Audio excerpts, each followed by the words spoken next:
반갑습니다. 제 이름은 이기훈이라고 합니다. 저는 다양한 회사, 공기업이라든가 일반 기업, 공공기관, 대학 이런 데서 다양한 주제를 가지고 다양한 대상한테 강의 및 컨설팅을 하면서 그 직장인들의 직장 생활 그리고 퇴직 후의 삶을 함께 많이 해봤습니다. 그런데 오늘 제가 여러분과 같이 이 대화를 나눌 내용이 퇴직과 은퇴라는 개념, 이게 착각들을 많이 하시는 것 같아요. 퇴직과 은퇴를 거의 같은 동일 개념으로 보시는 것 같더라고요. 그리고 또 노후의 파산, 노후의 생활비 이런 것 같이 한번 생각을 해보도록 하겠습니다. 그래서 제가 기업 강의를 적어도 한 1000개 이상은 강의를 기업에 다니면서 한 꽤 오랜 시간, 한 30여 년 동안 강의를 한 것 같습니다. 근데 제가 만났던 그 직장인들, 저하고는 먼저 형님하고 하는 그런 사이들도 많이 있는데 그분들이 현직에 있을 때는 화려했는데 퇴사를 하고 난 이후의 삶 자체가 생각만큼 이렇게 만만치가 않더라고요. 그래서 아주 얻지 못하는 곤란한 위치에 있는 사람들도 굉장히 많이 봤고, 더 나아가서 심하면 아주 못된 액션을 취하는 사람들도 있더라고요. 그래서 너무 안타까워서 제가 그 사람들을 생각하면서 그 퇴직과 은퇴 사이라는 주제를 가지고 한국경제신문사에서 책을 한번 낸 적이 있었고, 5년 전에 행복한 은퇴를 위한 생애설계라는 책을 그 방문각에서 한번 출판을 했습니다. 그때 제가 이제 서점에 가서 퇴직, 은퇴에 관련된 책들을 한 50여 권을 구입을 해봤는데, 그가 참 안타까운 게 퇴직을 하나같이 은퇴라고 얘기를 하더라고요. 사실은 퇴직이지 은퇴는 아니거든요. 그래서 그리고 지금 제가 지금 책을 한 권 출판사를 지금 섭외를 하고 있는데, 살아온 기적이 살아갈 기적이 된다. 이건 살아온 기적이라는 게 자기가 살면서 경험했던 또는 배웠던 모든 것이 살아가는데 밑거름이 될 수가 있거든요. 그 가칭 당신의 경력을 디자인하라라는 책을 지금 출판을 하려고 이제 출판사하고 협의를 하고 있습니다. 그래서 오늘 같이 퇴직 그리고 은퇴 그리고 거기서 연결될 수 있는 노후 자금 이런 얘기를 가지고 같이 한번 이야기를 해보도록 하겠습니다. 그래서 먼저 퇴직과 은퇴라는 개념들을 사람들이 잘 이해를 못 하시고 있는 것 같아요. 예를 들어서 축구라든가 야구라든가 그 프로에서 이름께나 알렸던 친구들이 어느 순간 나이가 30대 후반쯤 되면 은퇴를 많이들 한다라고 얘기를 해요. 예를 들어서 축구 같으면 박지성이라든가 이동국이라든가 안정환이라든가 이런 사람들 선수 생활을 마감할 때 보통 은퇴라는 얘기를 많이 하죠. 야구 같으면 박용택이, 이대호, 정근우, 유희관이라든가 이런 사람들, 이 사람들 여러분들 은퇴한 사람입니까? 아니면 퇴직한 사람들입니까? 헷갈리죠. 이거 제가 볼 때는 이 사람들이 퇴직한 사람이에요. 퇴하고 은퇴라는 개념을 좀 잘 구별하셔야 되는데, 또 제가 좋아하는 감독 중에서 김성근 감독이라고, 이 양반이 올해 연세가 84살이세요. 재작년에 유퀴즈 언더블락에 출연을 하셨는데 저도 놀랐어요. 42년생이신데 그러면 84인데 암 수술만 4번을 하셨더라고요. 4번을 하셨는데 이 양반이 암 수술을 하고도 현장에서 펑고를 쳤다고 하니까 정말 대단하시더라고요. 근데 이 양반이 요새 은퇴한 이대호, 정근우, 유희관이가 어떤 텔레비 프로에 나와서 같이 출연을 하고 있는데 굉장히 호통을 치더라고요. 너희들 지금 아마추어가 아니고 프로다, 이거 프로. 무슨 얘기냐? 과거에 여러분이 연봉 받던 거하고는 비교가 안 되겠지만 아주 적은 금액일지라도 출연료를 받고 일하지 않느냐. 그래서 너희들은 은퇴한 사람이 아니고 현역이라는 얘기를 하는데 가슴이 막 닿더라고요. 그래서 직장인은 언젠가는 퇴사를 하죠. 그 퇴사하는 시점이 만큼 그렇게 길지가 않다는 게 문제인데, 퇴직과 은퇴라는 개념의 차이가 뭐냐? 퇴직은 현재의 직업이나 맡은 일에서 물러나는 것을 퇴직이라고 합니다. 그러니까 말 그대로 자기 일에서 물러난다. 그걸 은퇴라고 얘기하시면 안 되죠. 은퇴는 흔한 말로 백수라는 얘기예요. 백수. 물러나서 은둔한다라는 뜻이 이제 백수인데, 그 은퇴와 퇴직은 상당한 차이가 있습니다. 예를 들어서 여러분들 지금 대졸자들이 회사에 입사하는 나이가 평균 25세도 있지만 30 전후에 입사를 하게 돼 있어요. 30 전후에 입사를 해서 보통 몇 살에 퇴사를 하냐면 평균 근속 연수가 주된 직장에서 근무하는 게 14.5년이라고 합니다. 그러면 45세쯤 퇴직을 하게 돼 있어요. 45세에 퇴직을 했을 때 그 사람 보고 은퇴라고 얘기하면 그 말이 안 되는 거죠. 만약에 그 45세에 퇴직을 한 걸 은퇴라고 해도 그 은퇴라는 것이 물러나서 한가라에 지내는 그런 개념이 아니고 그 새로운 뭔가를 시작하는 타임이 은퇴라는 개념이 될 수가 있어요. 그래서 퇴직과 은퇴의 사이는 상당한 차이가 있습니다. 예를 들어서 복받은 사람은 직장 생활을 하다가 정년까지 가는 사람들이 간혹 있습니다. 생산직에는 9.7% 정도 되는데 사무직, 관리직군의 관리자로 정년까지 가는 사람들은 거의 없습니다. 45세에서 50세 사이면 사무직군은 이제 그 퇴사를 하게 되는데 그 시점에서 50세쯤에 퇴사를 했다라고 가정을 했을 때 은퇴하는 시점이 상당히 긴데 또 뭐가 문제가 되냐면 50에서 국민연금 받을 나이가 지금 65세라고 가정을 하면 15년에 크레바스라고 하는데 수입 절벽, 경제적 절벽을 맞이하는 타임도 있어요. 15년간. 국민연금이 없어요. 수령을 못할 때니까. 정말 난감할 겁니다. 근데 대다수 직장인들이 준비 없는 퇴직을 하는 게 현실이거든요. 근데 그 다음에 사람들이 어떤 흐름으로 흘러가느냐. 막상 준비되지 않은 퇴직을 했는데 그때의 심정이라는 것은 절벽 위에서 떨어지는 그런 공포감일 거라고 생각이 듭니다. 그래서 준비 없는 퇴직을 대다수 현실이 이제 하게 되는데 그 시점에서 45세, 50세에 퇴사를 하게 됐을 때 뭔가를 새롭게 시작을 해야 될 나이들인데 할 게 있다, 할 게 없습니다. 할 수 있는 것이 있다, 할 수 있는 것이 없어요. 아는 것도 없고, 갈 데도 없고, 오라는 데도 없고, 친구도 없고, 돈도 없습니다. 어떻게 하시겠어요, 그러면? 절벽에서 떨어지는 그런 공포감이 엄습할 수밖에 없습니다. 그러면 그 퇴직자들이 흘러가야 되는 흐름이 뭐냐면 퇴직하게 되고 나면 그 다음에 해야 될 일이 뭐예요?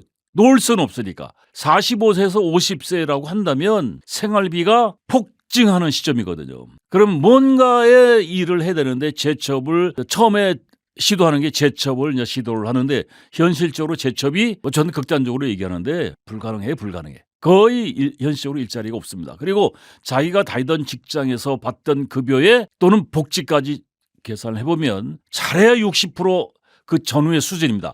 그러니까 100원을 받아서 생활하던 사람이 60원을 받아가지고 생활을 한다는 얘기가 다시 말해서 생활을 영위하기가 쉽다 어렵다. 이게 무슨 얘기냐면요. 45세, 50세면 보통 요새 결혼을 몇 살에 합니까? 35세쯤 하죠. 35세쯤 결혼하면 45세쯤 되면 이제 자녀가 10살 그 언저리거든요. 그러면 초등학교 다니는 자녀가 둘이라고 한다면 이제 생활비가 막 엄청나게 폭증하는 타임이 되는데 그때 회사에서 아웃이 되면 강제 퇴직을 하게 되면 100원 받던 사람이 60원으로 떨어진다고 한다면 생활이 안 되죠. 그러니까 그 회사에서 그 명예퇴직을 시키면 안 나가려고 이제 막 여러 가지 이제 액션을 취하는데 어쨌거나 회사에서 방침이 정해지면 나갈 수밖에 없습니다. 그러면 이제 재첩을 했는데 또 재첩을 하게 되면 또 6개월을 일반적으로 버티질 못해요. 참 안타깝습니다. 이 얘기만 제가 여러분과 같이 얘기를 나눠도 한 서너 시간은 제가 이 얘기를 할 수가 있는데 지금 퇴직과 관련된 은퇴와 관련된 책을 아무리 뒤져봐도 재첩해도 6개월을 버티기 어렵다 이런 내용이 정리되어 있는 책이 없어요. 저는 30여 년간 현장에서 보니까 재첩 진짜 어렵더라고요. 고급 일자리 없고. 그럼 재첩에서 6개월 정도 버티다가 뭐 잘해서 1년 버티다가 또 정리해고가 되면 재첩하기가 쉽지가 않죠.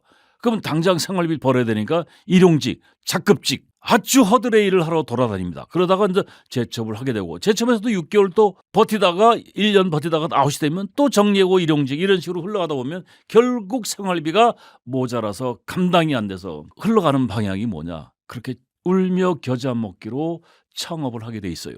그럼 여러분들 창업을 하면 몇 프로가 망합니까? 그 직장인들한테 얘기를 하면 100% 망한다 그래요. 지금 90% 이상 망하는데 창업해서 뭐 창업이라는 게 거의 이거 요식업이죠. 식당들 쉽게 얘기하면. 근데 자기 돈 가지고 창업하는 사람이 있어요, 없어요?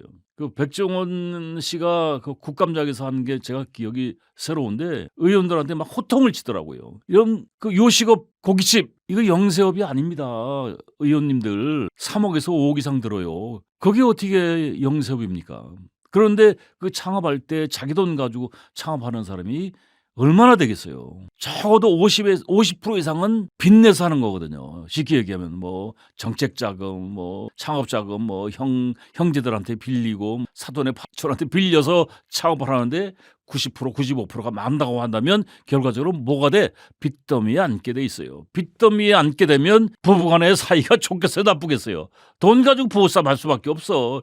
자녀들이 아버지를 볼 때 좋은 감정으로 아버지 보겠어요? 가족 불화가 나올 수밖에 없는 거야. 그러면 별거하고 뭐 심한 경우 이혼하고 그럼 이제 가정이 파괴되는 거죠. 어떤 사람은 이제 이혼을 안 했는데 그 가장이 집사람이나 애들 보기 민망스러우니까 집을 탈출을 해요. 전문용어로 나홀로족이 된다는 얘기. 쪽방촌에 가서 원룸에서 고시원에서 노숙을 해. 노숙하는 사람도 있어요. 그러면 건강 악화가 될 수밖에 없어요. 지금 50대면 한국 사람들 잘 먹고 잘 살아서 지병들이 다 있어요. 혈압이나 당뇨나 굉장히 많은 사람이 혈압이나 당뇨가 있습니다. 근데 정상적인 직장 생활하면서 정상적인 생활을 하면은 그게 건강 관리가 돼요. 그런데 수입이 불규칙하고 생활이 리듬이 없으면 자연스럽게 건강이 악화될 수밖에 없어요. 그래가지고 요새 사회 문제가 되는 게 고독사 엄청나게 많이 나타나요. 그럼 결국 어디로 갑니까? 실버 파산으로 가서 재앙을 맞이할 수밖에 없습니다. 서울역에 가면 노숙자 많죠. 영등포, 시청, 종로 3가 한번 가보세요. 제가 그 사람들하고 같이 얘기를 나눠본 적도 있었는데 유튜브에 들어가서 한번 쳐보세요. 서울역 노숙자. 지금 노숙자의 50%는요. 지금 좀 전에 제가 말씀드렸던 사람들이에요. 창업을 해서 큰 사업하다가 망해서 빚더미에 들어 앉아가지고 가정 파괴당하고 노숙하고 술과 친구하고 있고.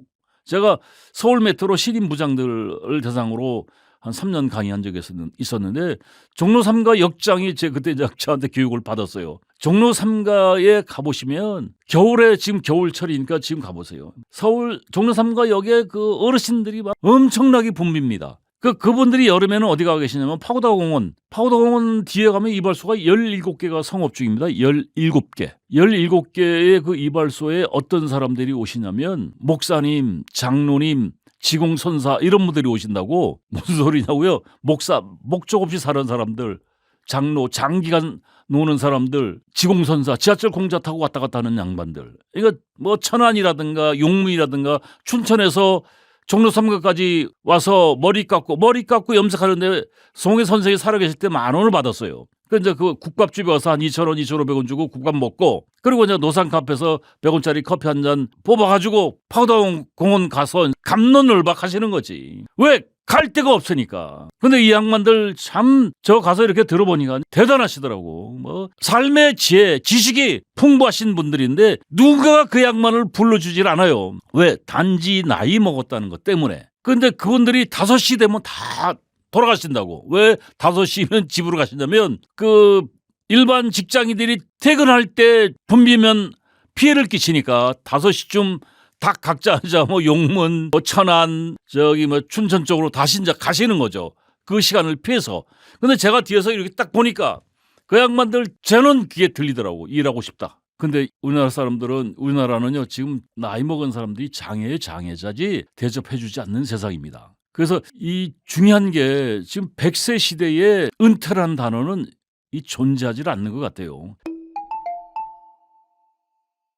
그래서 오늘 제가 이제 여러분과 같이 한번 나눠볼 이야기들인데, 이 사람들이 자꾸 그런 얘기를 해요. 노후에 또는 은퇴라고 하는 그 노후에 걱정되는 게 뭔가요? 라고 제가 강의 중에 질문을 많이 하는데, 제가 22년도에 화성시에서 그 55세, 65세 사이에 중장년층 대상으로 은퇴 설계, 재무 설계 4시간짜리 강의를 4번을 한 적이 있습니다.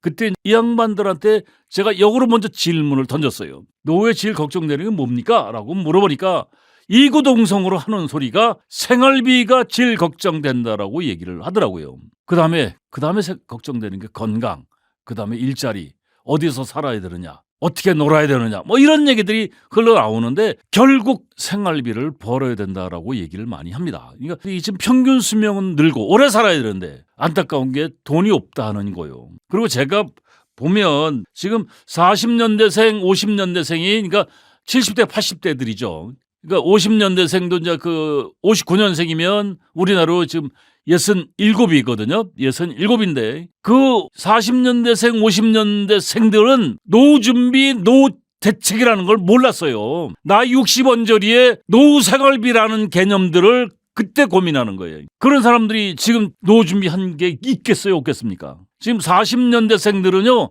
국민연금 거의 없습니다. 50년대생들도 50년대 그 55년, 56, 7년 요 앞 세대들은 국민연금이 없는 사람들이 꽤 있습니다. 그런 사람들이 어떻게 나머지 100세 한 90까지 산다라고 하면 그때부터 축복이 될 수가 없는 거죠. 생활비를 벌어야 되는데 저주가 된다는 얘기요. 그리고 제가 이제 유튜브를 많이 버는데요. 유튜브를 많이 버는데 노후에 이렇게 생활비를 벌어야 된다. 이렇게 돈을 벌어야 된다. 전 너무 허구인 것 같아요. 60세만 넘으면 현실은 대접을 해주는 것이 아니고 장애자 수준이에요. 여러분들 요새 이게 굉장히 사회 문제가 되는데 KBS 시사기획 창 추정 60분 시사 다큐 KBS, EBS 그 다큐멘터리 골라 다큐라고 하더라고요. 그다음에 MBC PD수첩, SBS, EBS 굉장히 많은 채널에서 굉장히 많은 내용을 가지고 이걸 다루는데 제가 이거 요 일주일 사이에 한 7개를 봤는데 정말 심각하더라고요. 그런데 중요한 거는 노후 자금, 노후 준비라는 게 지금 50대, 60대, 70대 이분들한테 노후 준비라는 단어 저는 50대까지 얘기를 하는데 50대 사람이 60, 70대 된 사람들이 노후 준비를 할 수가 있어요, 없어요? 그거를 노후 준비를 이렇게 해야 된다고 그 양반들한테 얘기하는데 이 생활비거든요. 생계비거든, 생애 자금인데 이게 20대, 30대 때 준비를 해야 되는 거예요, 원래가. 일본은요 신입사원 때 CDP 교육을 시킵니다. 무슨 얘기냐면 입사한 신입사원들한테 연령대별로 너희들이 어떻게 준비를 해야 노후에 편안하게 살 수가 있다. 이런 얘기를 해요. 교육을 시키고. 그리고 그 미국의 스탠퍼드 대학은 그 학생들한테 마지막 학기에 꼭 들어야 되는 게 퇴사를 어떻게 준비할 것인가 라는 거를 가르쳐요. 너희 인생을 디자인하라. 그런데 우리는 이제 그런 거를 얘기를 합니다. 그 현실이 어떠냐면요. 제가 건강관리를 위해서 등산을 다니는데 제가 백두대간을 3번 종주했어요. 백두대간 3번 탔으니까 대단하죠. 저도 자부심을 갖고 있는데 땅끝 김액 정맥도 다녀봤고. 근데 제가 이제 은평구에 사는데 토요일 날 첫 전철을 타는데 연신내에서 5시 반이 첫 전철이에요. 그런데 저 깜짝 놀랐습니다. 몇 년 전에 봤는데 7, 80대 어르신들이 굉장히 붐비는 거예요. 그것도 저 궁금하니까 물어봤죠. 아이고 이 어르신들 이 토요일 날 이 쉰 새벽에 어디 가십니까 하니까 일하러 가신대. 근데 그 일하러 가시는 게 고급 일자리겠어요? 일용직, 커드레일, 잡일, 경비, 청소 이런 것들이요. 거기 왜 다니시겠어요? 그 시간에, 그 연세에 그 어르신들이 생활비를 벌러 가는 거예요. 현재 수준이요 7, 80대의 80%가 생활비를 벌어야 된다라고 얘기를 합니다. 그러니까 60세 이상의 시니어들 약 70%가 노후 위험에 노출이 돼 있다는 얘기예요. 지금 현재. 이게 40년대생, 50년대생뿐만이 아니고 60세 이상, 그럼 60세라고 하면 지금 우리 나이로 64년생, 65년생들이에요. 그 사람들이 약 70%가 노후 위험에 노출이 돼 있다는 거예요. 안전지대의 32%. 그 노후 준비 잘 된 사람 있죠. 금태족 있죠. 금태족. 연금 3층 석탑, 국민연금, 개인연금, 퇴직연금. 더 나가서 이런 사람도 있어요. 제가 본 사람, 제가 아는 양반이 S전자에서 37년 근무를 했어요. 사무직군에서 부장으로. 전 그 사람만 유일하게 봤는데 그 S그룹 같은 데는 50이면 10%가 안 남아. 10%가. 그러니까 대졸 신입사원이 좋은 기업에 입사를 하게 되면 부장까지 가는 사람이 몇 프로냐면 10%밖에 안 돼요. 임원까지 가는 사람은 1000명에 1명 정도. 그러니까 50 전에 90%가 아웃이 된다는 얘기죠. 그래서 이 OECD 국가 중에서 우리나라가 참 1등인 게 많더라고요. 자랑스럽게. OECD 국가 중에 노인 빈곤율 1위. 자랑스럽죠. 노인 자살률 1위. 거기다 더 안타까운 건 청년 자살률 1위라고 하더라고요. 근데 지금 베이비 부모 세대가 약 700만, 2차 베이비 부모 세대가 945만. 그러면 이게 굉장히 심각한 숫자죠, 이게. 지금 2차 베이비 부모 세대 막내가 74년생이에요. 74년생이면 지금 우리 나이로 52살입니다, 지금. 이 사람들이 진짜 열심히 공부했고 열심히 일했는데 길거리를 헤매고 있다는 얘기죠. 그래서 우리나라 노인들이 왜 자살을 생각할까? 첫 번째가 건강이라고 그러더라고요. 그리고 경제적 어려움, 외로움, 배우자와의 갈등, 가족과의 갈등, 가족의 사망 또는 여러 가지가 있는데 지금 40대나 50대는 좀 전에 제가 얘기한 베이비 부모 세대 1, 2차 또는 1차 2차 빼고 1차 또는 40년대생, 50년대생들 이 사람들하고는 좀 다르죠. 40대의 사람들이 노후 준비를 약 80%가 하고 있고 50대도 약 83%가 노후 준비를 하고 있다고 합니다. 그런데 그걸 안으로 들여다놓고 보면 준비하는 게 뭐냐니까 약 40대에 그 준비하는 사람이 60%가 국민연금밖에 없어. 50대도 65%가 국민연금밖에 없어요. 그 얘기는 무슨 얘기냐면 이 사람들도 60대, 70대의 사람들하고 다르지 않을 것이다. 이게 통계청 자료입니다. 2023년도 통계청에서 나온 수치입니다. 지금 현재의 모습이 어쨌든 간에 2명 중 1명은 노후빈곤에 노출될 수밖에 없다. 나는 아닐 것이다. 그렇지 않다는 얘기예요. 그래서 지금 보면 일하는 노인들, 지금 7, 80대의 어르신들이 생활비를 벌어야 된다고 하는 사람들, 실제 움직이는 사람이 7, 80%가 움직이고 있는데 이게 노인 대접을 안 해준다는 얘기죠. 이게 제가 만든 말이 아니고 일하는 노인 절반이 월 100만 원을 받지를 못해요. 2024년도 10월 달에 동아일보에서 나왔던 자료고 이분들이 연금으로 생활할 수 있겠습니까? 지금 일하시는 어른들의 약 68%가 임시직고 일용직이에요. PD님 여기에 보면 전단지 뿌리는 그 할머니들, 할아버지들 있죠. 그 전단지 잘 받아요? 그 한 장에 얼마일 것 같아요? 하나 뿌리는데. 한 장에 50원인데 1000장을 뿌리면 하루를 뿌려야 돼. 그럼 5만 원이에요, 5만 원. 그 폐지 줍는 어르신들이 13시간 일하고 그 폐지가 하루 1만 원을 못 번대요. 그리고 이제 주 15시간 일하고 월 60만 원.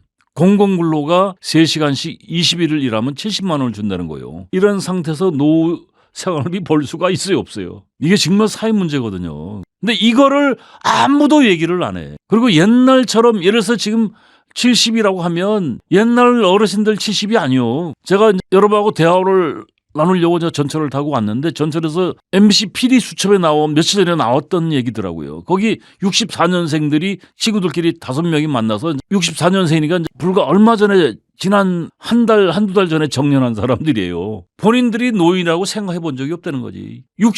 지금 올해 진갑인데 62인데 그 텔레비 나온 걸 보니까 얼굴이 팽팽해. 늙은이가 아니야. 70.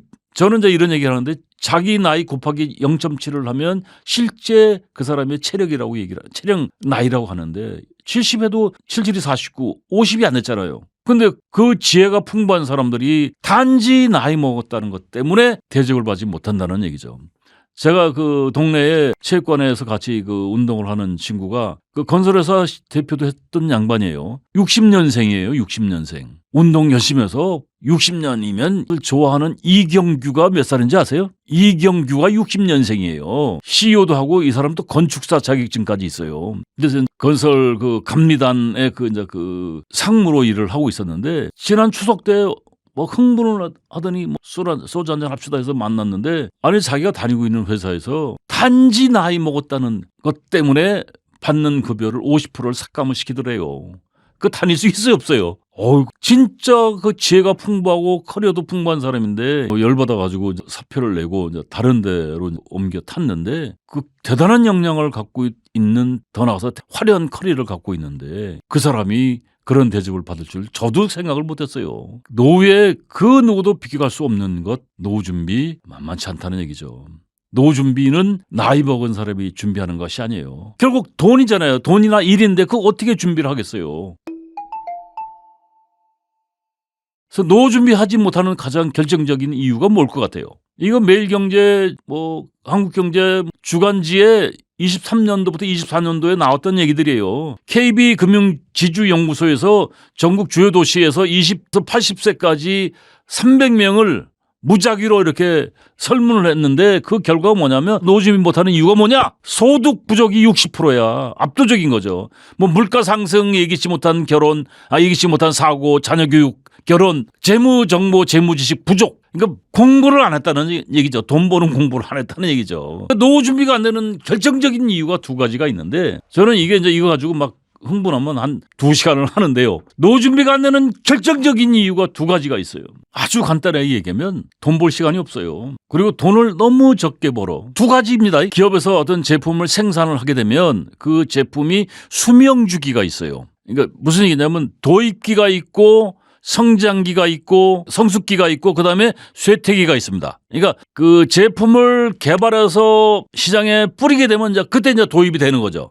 그래서 이거를 4단계로 나눠서 결국 어떤 제품이든 간에 어느 시점 가면은 이제 사라지게 되는데 기업도 뭐 기업 수명 30년이라고 옛날에 이제 많이 얘기를 했었는데 30년 버텨내기가 쉽지 않죠. 이 사람도 그 수명지기하고 거의 같은 것 같아요. 도입기에서 성장기에서 이제 돈을 벌어야 되는데 그 기업도 제품도 신제품이 나오면 도입기에 돈을 버는 게 아닙니다. 투자를 하죠.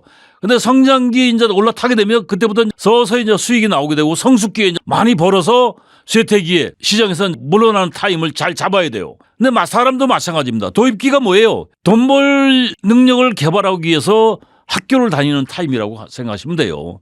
근데 도입기에서 성장기로 넘어가는 그 타임이 너무 길어요. 돈 벌 시간이 없는 이유는 뭐냐면 너무 오랜 시간 스펙에 매몰된다는 거죠. 뭐 초등학교, 중학교, 고등학교, 대학교 거기다가 또 뭐 어학연수 그래가지고 입사를 하는데 평균 지금 대학교 졸업하고 회사에 입사하는 나이가 평균 30이에요. 그리고 대학을 졸업했을 때 바로 지금 취업을 못하고 11.5개월을 대기를 합니다. 그러니까 취업 재수죠. 3수 4수 기본이라는 얘기죠. 그리고 더 어렵게 입사한 직장, 입사하게 되면 핵심 경력되는 회사, 그러니까 주된 직장이라고 제가 얘기를 했는데 14.5년 근무를 합니다. 어렵게 입사한 회사에서 15년 근무하면 퇴사를 하게 돼 있어요. 일반적으로. 그러니까 50세까지 버티는 사람들이 있는데 법정 정년 60세까지 채우는 사람들이 약 9.7%. 이거는 좋은 회사, 큰 기업의 시스템이 갖춰져 있는 생산 현장에 계신 분들이 약 9.7% 정년까지 가고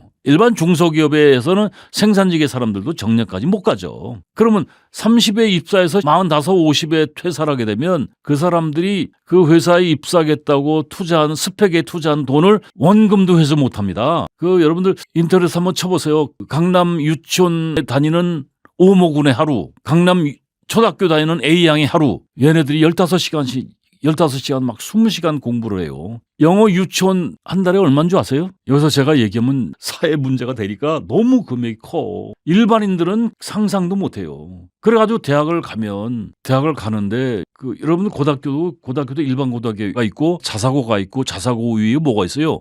외고 과학고가 있죠. 그 위에가 뭐가 있어요? 외국인 학교가 있어요. 외국인 학교는요, 외국 사람이 다니는 학교여야 되는데 내국인이 굉장히 많습니다. 이 사람들은 외국인 학교에 다니는 사람들은 수능을 안 봐도 돼요. 학력고사를 안 봐도 된다는 얘기예요. 그냥 뭐 이런 얘기하면 그런데 자사고를 다니는데도 연간 등록금이 1,500에서 2,000, 2,300이라고 합니다. 외고 과학고는 더 굉장히 많은 돈이 들어가야 됩니다. 그런 사람일수록 그런 좋은 학교를 나와야 흔한 말로 서울에 있는 대학을 갈 수가 있죠. 그 돈이 얼마나 들어가겠어요. 그렇게 무지 많은 돈을 투자를 했는데 스펙에 투자를 했는데 중요한 거는 그거를 회수할 수 있는 근무를 할 수 있는 기간이 아니다는 얘기죠. 그러니까 돈 벌 시간이 없다는 얘기죠. 그러니까 두 번째는 노후 준비를 못하는 건 결국 소득 부족인데 두 번째 문제는 뭐냐. 돈을 너무 적게 번다는 얘기예요. 저도 놀랐어요. 우리 PD님 직장인들 평균 급여가 얼마인 줄 아세요? 직장인 55%가 월급이 300 미만이야. 이게 지금 제가 말씀드리는 얘기들은 제가 만들어낸 얘기들이 아니고요. 저는 이제 신문을 많이 활용을 하는데 신문에 나오는 통계 자료도 다 신문에서 만든 게 아니고 통계청이라든가 국가의 주변 기관에서 연구기관에서 만들어낸 자료들인데 뉴시스에서 23년도 10월 달에 나온 자료입니다. 이게 아까 중앙일보에서도 제가 봤던 것 같아요. 직장인 55%가 월 급여가 300만 원 미만이라고 한다면 이게 세 전이거든요. 세우면은 건강보험료 내고 국민연금 내고 하면 현찰 250밖에 잡기가 어렵죠. 그런데 청년들이 제가 말씀드렸지 않습니까? 청년들 졸업 후 1년 가까이 백수, 재수 3수. 그래서 첫 월급이 얼마냐? 200만 원 미만이 60%예요. 200만 원에서 300만 원 받는 사람이 35%. 그러니까 이 이야기가 뭐냐면요. 좋은 일자리가 없다는 얘기예요. 그리고 대학교 졸업 부모가 스펙 만들어주겠다고 엄청나게 투자했는데 그 젊은 친구들이 회사에 입사할 때 정규직으로 입사를 못하고 비정규직으로 입사를 시킨다는 얘기예요. 그래가지고 2, 3년 이렇게 평가를 해서 그 정규직으로 전환시킨다고 하는데 그게 정말 사회 문제가 되고 있는 것 같아요. 이게 남의 자식 얘기가 아닙니다. 여러분 자식의 얘기고 내 자식은 아닐 것이다. 그렇지 않습니다. 이게 신문에 나온 얘기들이에요. 작년 하반기에 저도 놀랐어요. 그러니까 직장인들이 뭘 하겠어요. 우리 PD님 엔잡러라고 들어봤어요? 혹시 엔잡하고 계세요? 못하겠죠. 지금 직장인 10명 중 4명이 엔잡을 하고 또 어떤 한국경제신문사에서는 작년 10월 달에 이게 뉴스에도 나오고 했던 얘기인데 10명 중 8명이 엔잡을 하고 있대요. 엔잡이 그 전에는 엔잡이 부업이지 부업. 투잡 쓰리잡이라는 소리가 많이 있었어요. 엔잡을 하는 이유가 뭐예요? 결국 돈 때문에 엔잡을 하는 거예요. 생활비, 노후자금, 경제적 여유 이런 거 보고서 부업하는 거죠. 저도 지금 요새 제 소개할 때요. 엔잡러라고 합니다. 제가 엔잡러라고 하는 이유는 저를 그렇게 불러주더라고요. 저는 강사라고 하는데 어디 가면 또 교수라고 불러주기도 하고 또 그 경영 컨설팅을 하니까 컨설턴트라고도 불러주기도 하고 또 책을 냈다고 이제 작가라고도 불러주기도 하더라고요. 어디 가면 이제 작가님이라고 불러주는데 또 제가 유튜브를 했더니 유튜버 크리에이터라고도 그러더라고요. 그 지금 직업이 몇 개예요, 그러니까. 근데 그거를 유지하려면 제가 끊임없이 뭘 해야 돼요?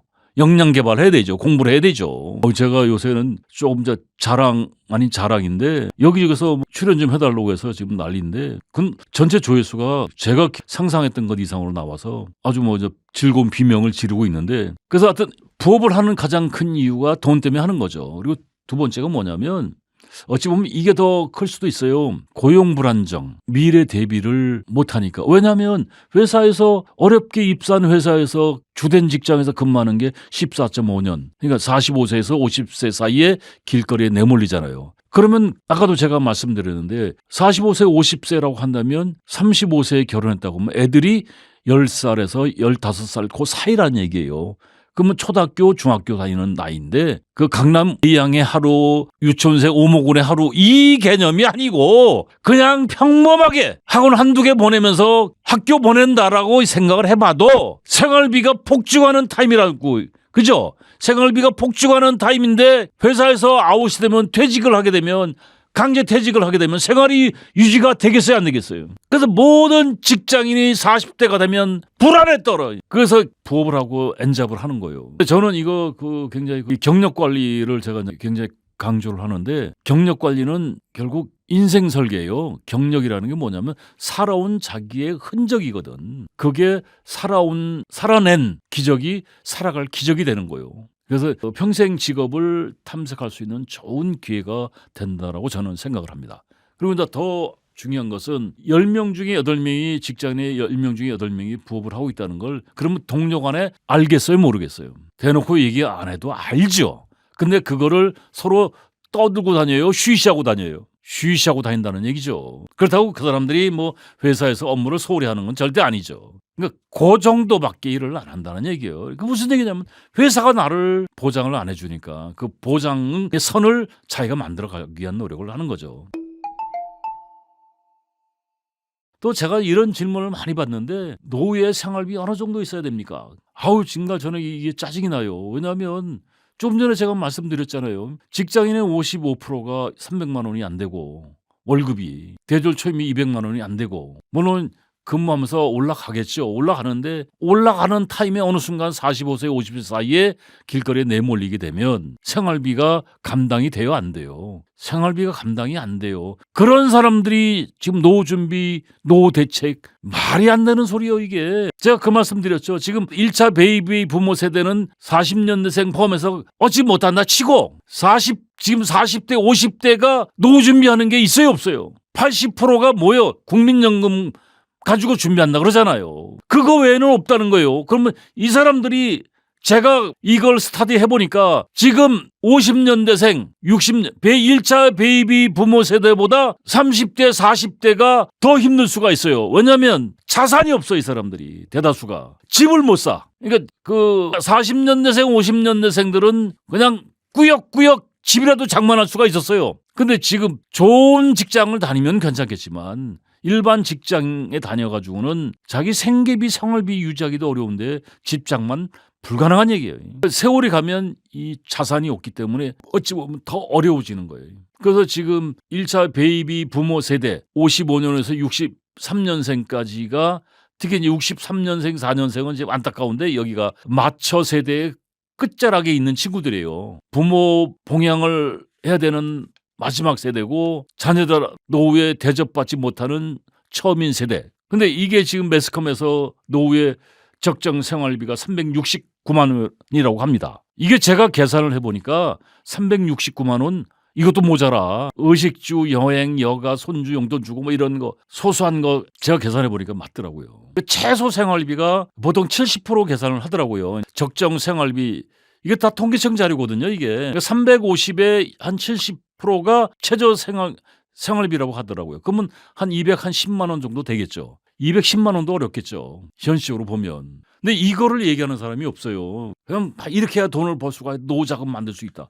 늙으니까 어떻게 노후자금 만들어. 말도 안 되는 소리죠. 여러분들 국민연금 수급자 절반이 한 달에 40만 원도 못 받아요. 평균 국민연금 수령액이 60만 원입니다. 이게 통계청 자료입니다. 이게 작년도 자료예요. 그거 이렇게 신문사에서 다 옮겨서 적어놓은 거예요. 뉴스에도 나오고. 이게 왜 국민연금이 이렇게 적으냐. 평균 가입기간이 19.2년밖에 되지를 않습니다. 그럼 제가 아까 말씀드린 30에 입사를 해서 45세, 50세에 아웃이 되면 국민연금을 유지하기가 쉽다 어렵다. 국민연금을 부을 수가 없어요. 생활비가 모자라는데 70%가 60만 원 미만이고 0.3%가 200만 원 이상 받는다라고 하는데 가입기간이 짧은 이유가 뭐냐면 결국 뭐예요? 고용 불안정이라는 얘기예요. 뭔가 시스템이 개선되지 않으면 노후 준비할 수가 있다 없다. 그러니까 40년대생, 50년대생 1차 베이비 부모 7, 80대의 사람들이 노후 생활비를 7, 80%가 벌어야 되는 현실. 근데 지금 40대, 50대도 노후 준비하는 것이 뭐요? 80% 이상이 국민연금 딸랑 하나.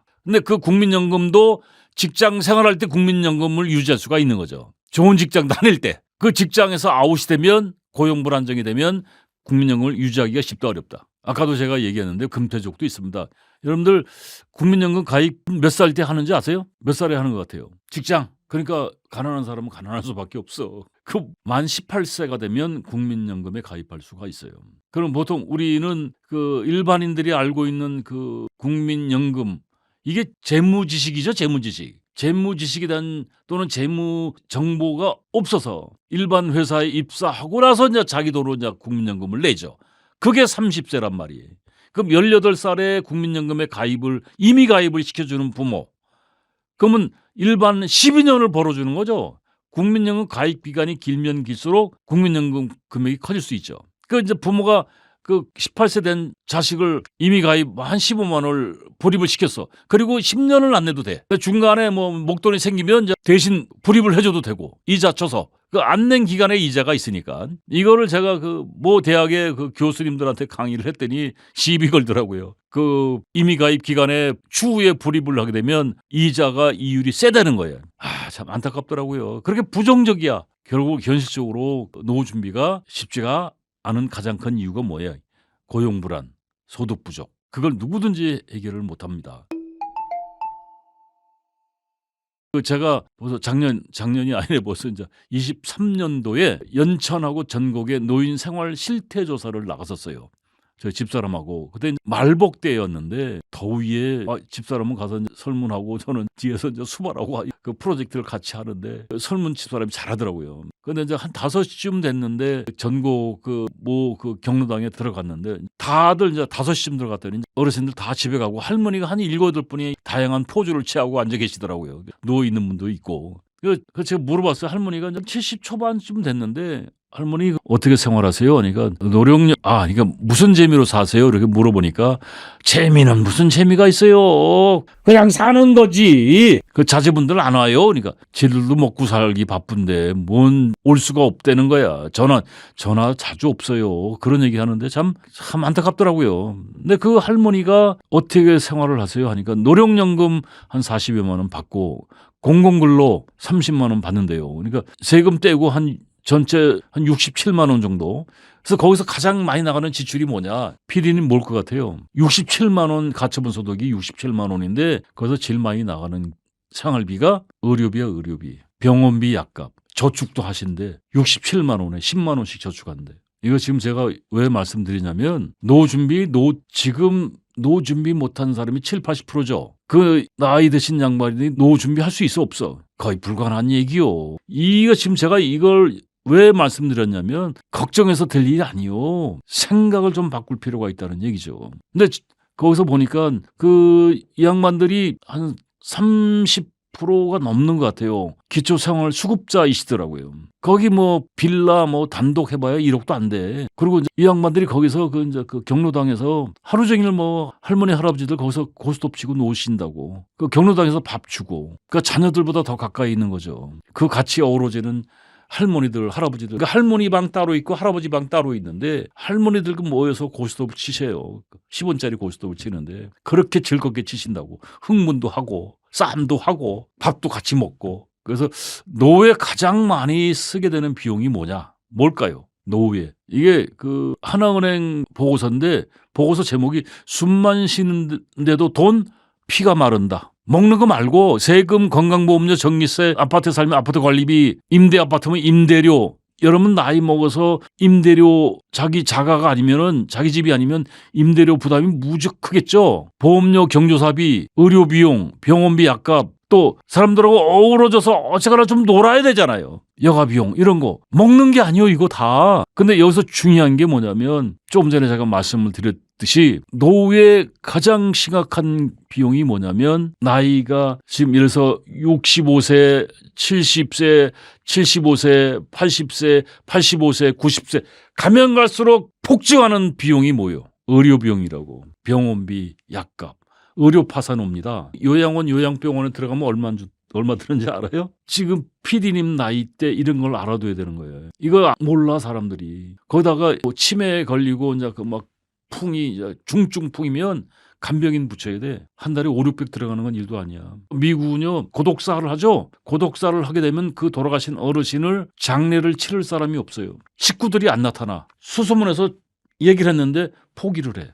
왜냐하면 장례 비용 부담되니까. 그럼 그 사람들 그 시신이 어떻게 가겠어요? 기증하는 거예요, 기증. 미국 사회가 지금 그렇습니다. 자식들이 포기를 해서 해부용으로 쓰인다는 거예요. 그래서 여러분들 노후의 생활비 줄이는 가장 좋은 방법 중에 하나가 의료비. 이거 심각합니다. 줄일 수 있는 방법이 뭐요? 나이는 먹어가는데 병원비, 약값은 의료비용 많이 들어가는데 그나마 이거 줄일 수 있는 방법은 역설적으로 잘 먹어야 돼. 단백질 보충 잘 하셔야 된다는 얘기예요. 그러니까 젊은 사람도 나이 이제 진짜 안 먹고 안 쓰고 뭐 안 입고 하면서 아주 알뜰살들이 살다가 뭐 집도 장만하고 이제 살만하니까 살만해가 아유 그 누구 엄마 살만하니까 죽었어. 이게 뭐냐면 몸은 기다려주지 않는다는 거예요. 젊은 사람이든 나이 먹은 사람이든 기본은 수입과 상관없이 잘 먹어야 돼. 그리고 두 번째 의료비 줄일 수 있는 가장 좋은 방법이 뭐냐면 운동이에요, 운동. 근데 나이 먹은 양반들이 움직일 수가 있어요, 없어요? 귀찮아서 안 움직여. 그래서 제가 이것도 강의하는데 누죽걸산이라고 제가 복창을 시킵니다. 누죽걸산. 한번 따라해 보세요. 누죽걸산. 누우면 죽고 걸으면 산다. 무조건 움직여라. 저도 나이가 적지 않은 나이인데 제 나이 보는 사람이 없어요. 제가 등산을 30년 이상을 했습니다. 지금 매주 등산을 해요. 거기다가 제가 헬스를 26년째 하고 있어요. 체육관 가서 1시간, 2시간 운동한다는 게 이게 제정신으로 이게 못하는 거예요. 러닝 그 30분, 40분 해보세요. 그게 정상적인 사람이면 그거 하겠나. 근데 그걸 왜 하느냐. 건강 수명을 연장시키기 위해서 하는 거예요. 그러니까 뭐 나이 먹었을 때 저 사람은 좀 10년 젊게 보여. 저 사람은 10년 늙게 보여. 친구 사이에도 나이 차이가 20년 차이가 나. 그 얘기는 뭐냐면 결국 자기 인생이잖아요. 자기 인생을 멋지게 살아야지. 한국 사람들 몇 년 아프다 죽는 줄 아세요? 13년에서 15년 아프다가 죽는다고 하더라고요. 제가 만든 말이 아니고 이것도 통계 자료예요. 13에서 15년 아프다고 죽는다고 하면 지금 평균 수명이 82세, 80세거든요. 13년, 15년이면 65세까지 건강하게 살고 그다음부터는 아프면서 살아간다는 얘기요. 그럼 나이 먹어갈수록 의료비가 증가할 수밖에 없죠. 몸이 아프면 움직여 안 움직여? 점점 안 움직이면 파생되는 게 뭐예요? 의료비용이 점점점 늘어간다는 얘기야. 생활비 절대 줄일 수가 없어요.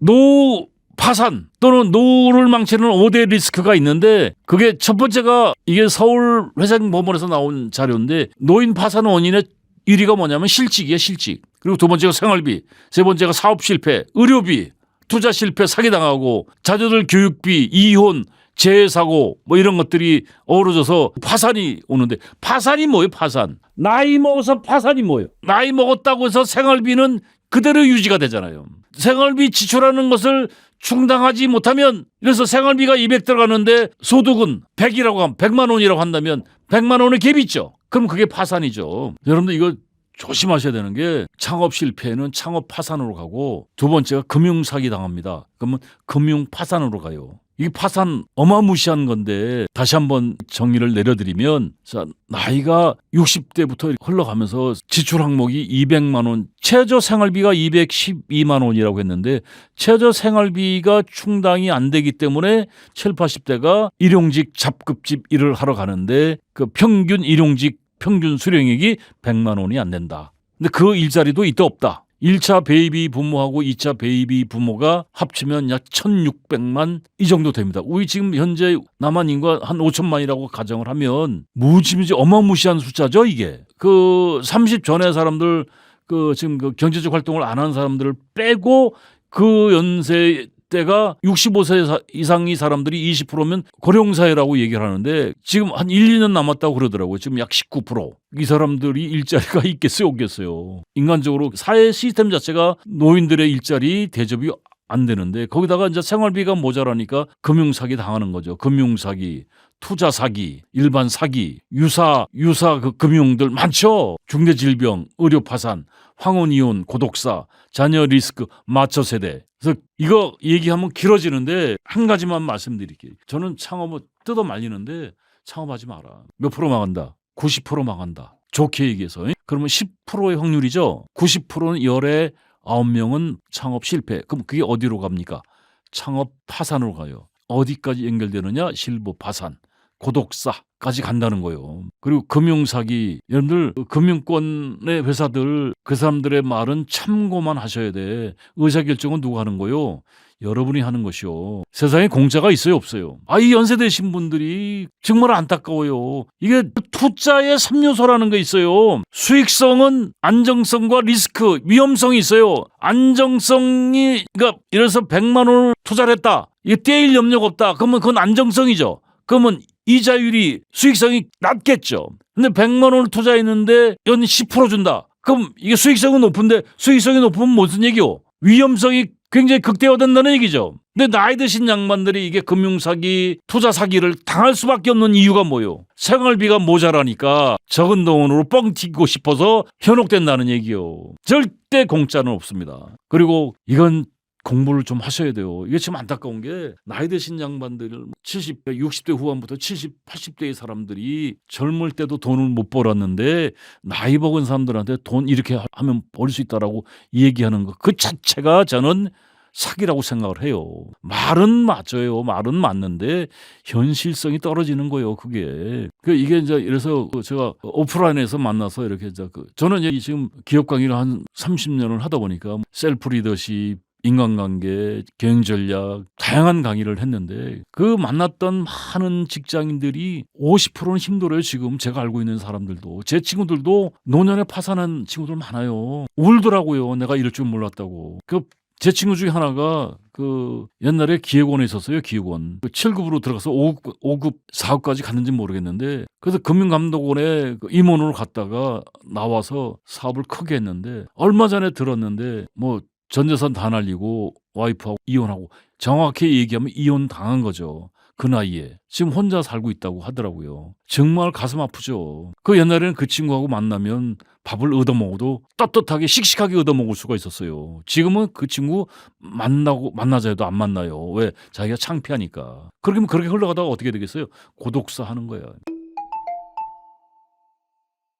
사람들 노후 준비하는데, 노후 준비에서 가장 중요한 게 뭐냐면, 노년의 고통이 빈곤, 질병, 무의, 고독이요. 무의가 무의도식하는 거 있죠. 한가한 거. 여러분들 돈이 있어도 나이 먹어서 그냥 무의도식하는 게, 이거 진짜 한심한 거요. 노년에 가장 한심한 게 뭐냐 하는 것은 한가한 것. 한가한 게 뭐요? 일을 안 한다는 얘기죠. 이게 이제 이 은퇴라는 얘기요. 제가 저희 집 뒤에 그 봉산이라는 산이 있는데 제가 컨디션이 안 좋으면 그 뒷산을 가요. 뒷산을 가면 한 2시간, 2시간 반 이렇게 한 바퀴 돌고 내려오는데 토요일 날이나 일요일 날은 꼭 제가 등산을 다니는데도 평일에 좀 컨디션이 안 좋으면 그 뒷산을 한 2-3시간 타고 오면은 컨디션이 좋아요. 하루를 또 씩씩하게 일을 할 수가 있는데 오늘 같은 날씨죠. 추적추적 이렇게 괜히 이렇게 뭐랄까 눈이 오는지 비가 오락가락 이럴 때는 그 뒷산에 가면 그 어르신들 70-80대 어르신들 많아요.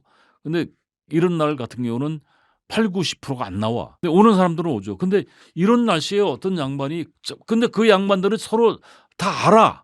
거기에 올라와서 운동하는 것도 있지만 고독을 해소할 수가 있잖아요. 만나서 입 서비스를 엄청 잘하셔요, 이분들. 근데 한 분이 제가 이제 뒷산에 올라가서 이제 기구 가지고 이제 운동을 좀 하고 몸을 푸는데 한 양반이 그 불편한 몸을 이끌고 올라오시더라고요. 풍을 맞으신 분인데 한 70 초반 되셨어. 근데 그런 분이 이런 뭐 눈이 오락가락하거나 비가 오락가락하면 그 미끄러우니까 올라오시면 안 되잖아요. 그런 양반 넘어지면 큰일 나거든요. 그래서 거기서 이제 한 양반이 아유 김영 이런 날은 집에 있어야지 괜히 큰일 날라고 어떻게 왔어 막 이제 그러더라고요. 이 어르신이 뭐라고 얘기했냐면 어르신도 아니죠.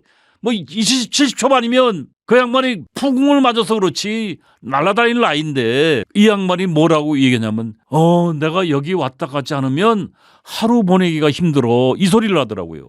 여기 왔다 가지 않으면 하루를 보내기가 힘들어. 그러니까 집에서 여기까지 오는데 왕복 그 양반 한 4시간 이상 걸릴 것 같아요. 4-5시간을 여기 왔다 가지 않으면 집에서 있는다는 것 자체가 진짜 인간이 할 짓이 아니다 이 얘기야. 시간 죽이는 거 보통 곧 힘든 거 아니잖아요. 그래서 저는 단연코 얘기하는데 노후 준비에서 가장 중요한 건 뭐요? 돈인데 나이 먹어서 돈 벌 수 있어요? 결국 그 돈을 창출하려면 일을 하셔야 돼요. 일. 그래서 여기서 아까 제가 그 말씀 드렸는데 사고를 바꿀 필요가 있다. 연천의 전곡의 경로당 노인정에 갔더니 70 초반의 할머니가 말씀드렸죠. 한 달에 노령연금하고 공공근로해서 약 67, 8만 원 번다고. 그중에 가장 많이 나가는 비용이 의료비고 10만 원 저축한다고. 이런 얘기를 제가 얘기를 했는데 그러면 적정 생활비가 369만 원이고 최저 생활비가 210만 원 이 정도라고 하는데 비교가 안 되잖아요. 그러니까 부족한 노후 생활비 어떻게 할 것이냐. 저는 이제 이거 가지고 다른 데서 강의할 때 이런 얘기 많이 하는데 첫 번째 나이 먹어서 노후 생활비 벌 수 있다 없다. 단언컨대 얘기하는데 벌 수 없다. 두 번째 부족한 생활비 때문에 현혹되지 마라. 금융사기 절대 조심하라. 창업하지 마라. 현실적인 건 뭐요? 절약하라. 지출 항목을 수입이 안 되면 쓰는 걸 줄일 수밖에 없잖아요. 그래서 이거는 별도로 또 줄일 수 있는 항목이 많이 있더라고요. 일을 하라. 그리고 자산 관리에 대한 공부를 하라. 이거 정책적으로 지원해주는 노인들에 대한 지원해주는 자금들이 꽤 있는데 그거를 모르면 혜택이 없다는 얘기죠. 그래서 뭐 기초 수행할 수급자가 된다든가 주택연금을 가입을 하고 노령연금 어떻게 수령하고 이런 것들 공공근로 어떻게 하고 더 중요한 거는요 현실적으로 삶의 터전을 옮기시는 게 좋습니다. 도시에서 버티지 말고 당장 굶어 죽는데 지방으로 삶의 터전을 옮겨라고 하면은 사람들이 거품을 뭅니다. 나이 먹을수록 도시에 있어야 되는데 왜? 병원 때문에. 저는 이게 아주 잘못되어 있는 사고라고 생각을 해요. 당장 굶어 죽는데 정말 쓸데없는 소리요. 그래서 시골로 삶의 터전을 옮기시면 오늘 그 유튜브에서 귀농 귀촌 한번 보세요. 귀농 귀촌 잘못해가지고 폐가망신하는 사람들 살인사건, 자살하고 암 걸리고 굉장히 많습니다. 귀농 귀촌을 하시는데 땅이나 집을 사지 않으시면 돼. 이것도 그 지방에 가면 빈집이 무척 많거든요. 빈집을 연결하는 프로그램들이 있어요. 지방자치단체라든가 농업진흥공사에서 빈집을 소개해 주는 데가 있습니다. 서울에서 지공선사, 장로, 목사를 하지 말고 지하철 공짜 타고 왔다 갔다 하지 말고 장기간 놀지 말고 목사 이렇게 하지 말고 시골로 가시라 이거예요.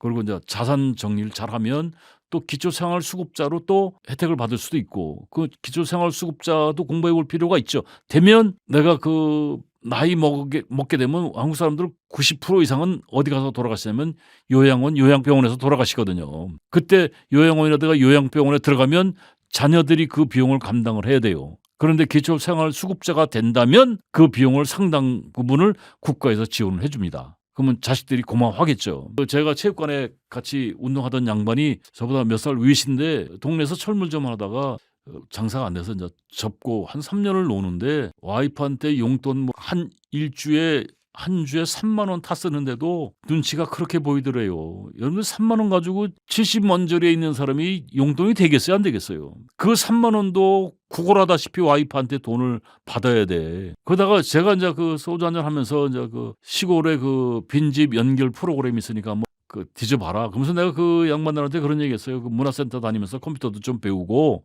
인터넷 뒤지는 것도 배우고 그 양반이 그런 문화센터에 가서 뭐 요리하는 것도 배우고 그 집에서 눈치 보고 있는 것보다 낫잖아요. 가지고 이 양반이 예천으로 내려갔었는데 그 연결 프로그램에 해가지고 그 연세가 50만 원이야, 50만 원. 그냥 명목상 합의를 본 거야. 근데 천평이 집 옆에 천평에 터가 있더래요. 그 천평은 그냥 무상으로 임대를 해줬다는 거예요. 근데 그 집이 어떤 집이냐면 부모님이 돌아가셨는데 자녀들이 그 집을 팔려고 하니 시골집이니까 땅값이 나가 안 나가. 그래서 이제 형제간에 합의를 본 게 우리가 나이 먹으면 세컨하우스로 활용을 하자. 근데 사람이 살지 않으면 집이 그냥 무너지거든요. 그러니까 누군가 들어와서 집을 관리해 주면 좋은데 명목상 50만 원 최저 비용으로 금액으로 이제 합의를 봤는데 50만 원 안 줘도 되는데 1000평이면 땅이 굉장히 크잖아요. 이 양반이 주민등록을 딱 옮기니까 지방자치단체에서 집 수리 비용을 지원해 주더래요.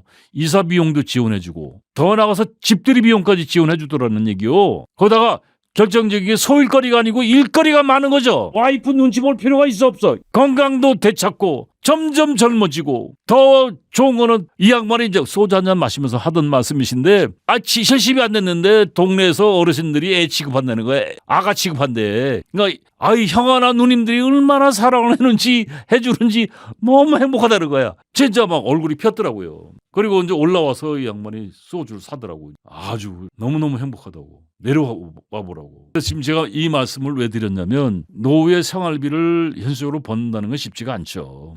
그러면 절약을 해야 되는데 또 사고를 바꾸면 삶의 터전을 옮길 필요가 있죠. 나이 먹었을 때 병원 가까이 있는 게 맞죠. 근데 당장 굶어 죽는데 병원 가까이 있을 이유가 없잖아요. 먹고 살아야 될 거 아니에요. 그래서 터전을 옮겨라 이거죠. 그리고 요새는 도로가 좋아서 지방에 있어도 서울 병원에 금방 와요. 응급조치하고. 그죠? 그래서 중요한 건 너무 걱정하지 마시고 일을 만드시고 그러면 장수가 축복이 될 수도 있습니다.